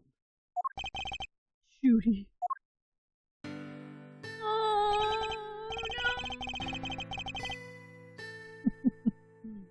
Oh, I bet they're beyond super sweet then, aren't they? Very much so, I'm afraid. I only wish we could hand them to you. Don't worry, sir. I'll make sure he gets them later. Which would be a fair breach of his policy. Not that I have the authority to stop him now, anyway. Thank you very much. You know, Detective, something about you reminds me of Detective Fab. Really, pal? Because I look up to him a lot. He's my role model. You don't say. It seems fate likes to bring people of all sorts together, huh? You hang in there, Samson. A little longer. I should be able to get you out soon. I'm sorry it's taken so long. Nobody should have to wait 18 years for justice. True words. Don't be silly. I'm the one who should be saying sorry. Or rather, thank you. True. Samson. Well, I guess it's my turn to wait for Judy to come home now.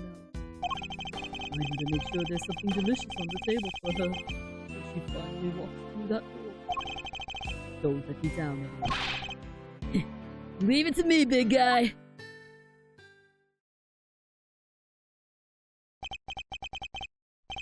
The IS-7. It's been 18 long years. But this case we'd inherited from my father is finally coming to a close.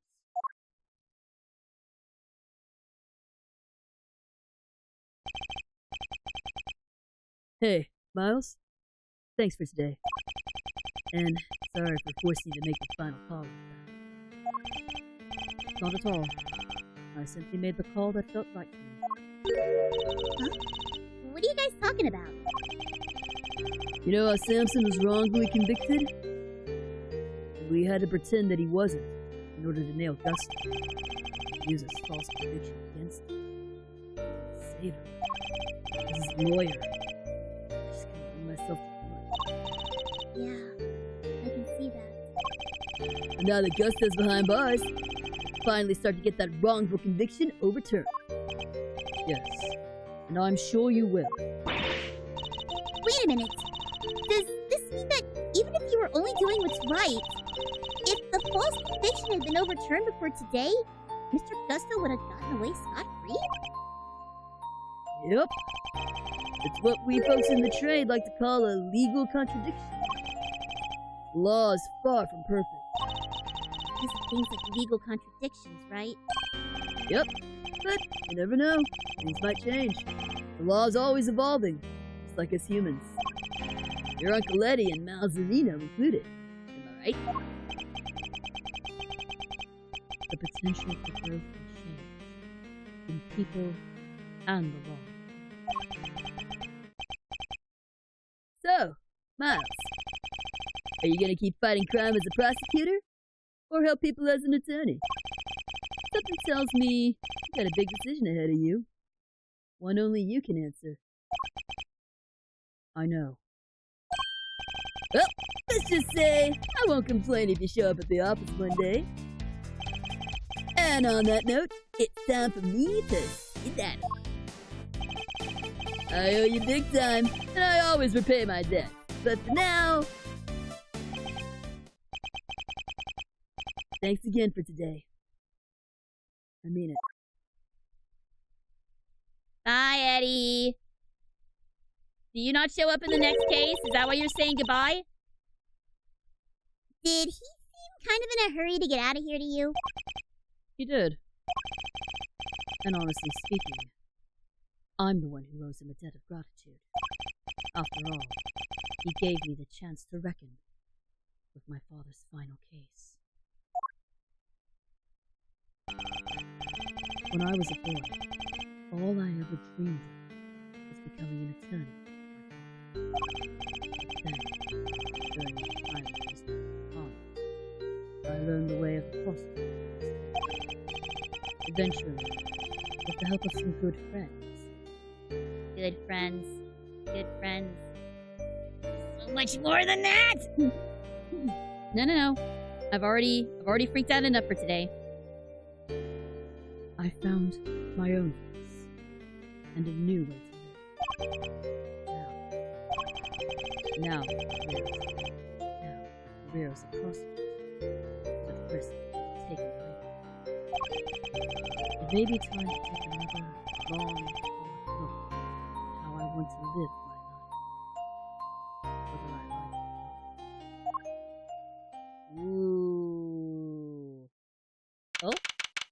April 2nd, Edgeworth & Co. Law Offices.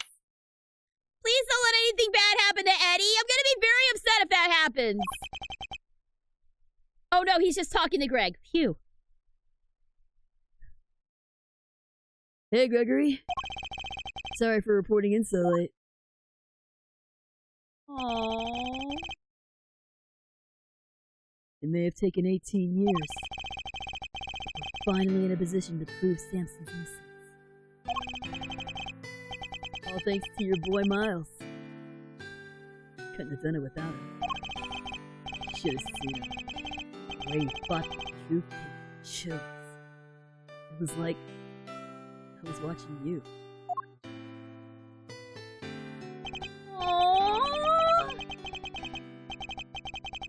Look, I know I'm not half the attorney you were, but those guiding principles you tried to instill in me, I like to think I'm embodying them now as I carry on your legacy.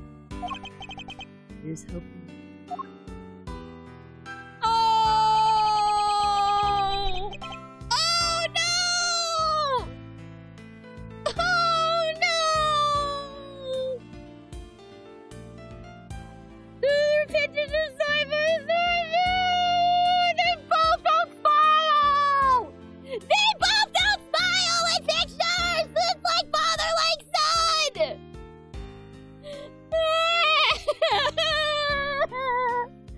Oh no, no.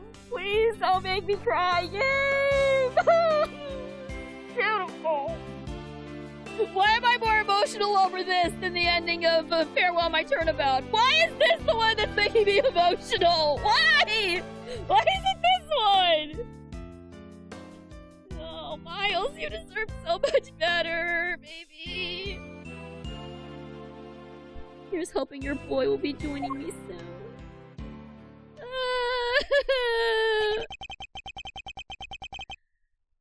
Oh my gosh, I can't with this game, y'all. What is the right answer? Which path should I choose? Well, I guess we'll have to find out next time. Oh man. Heck yeah, we're gonna save our progress because my goodness.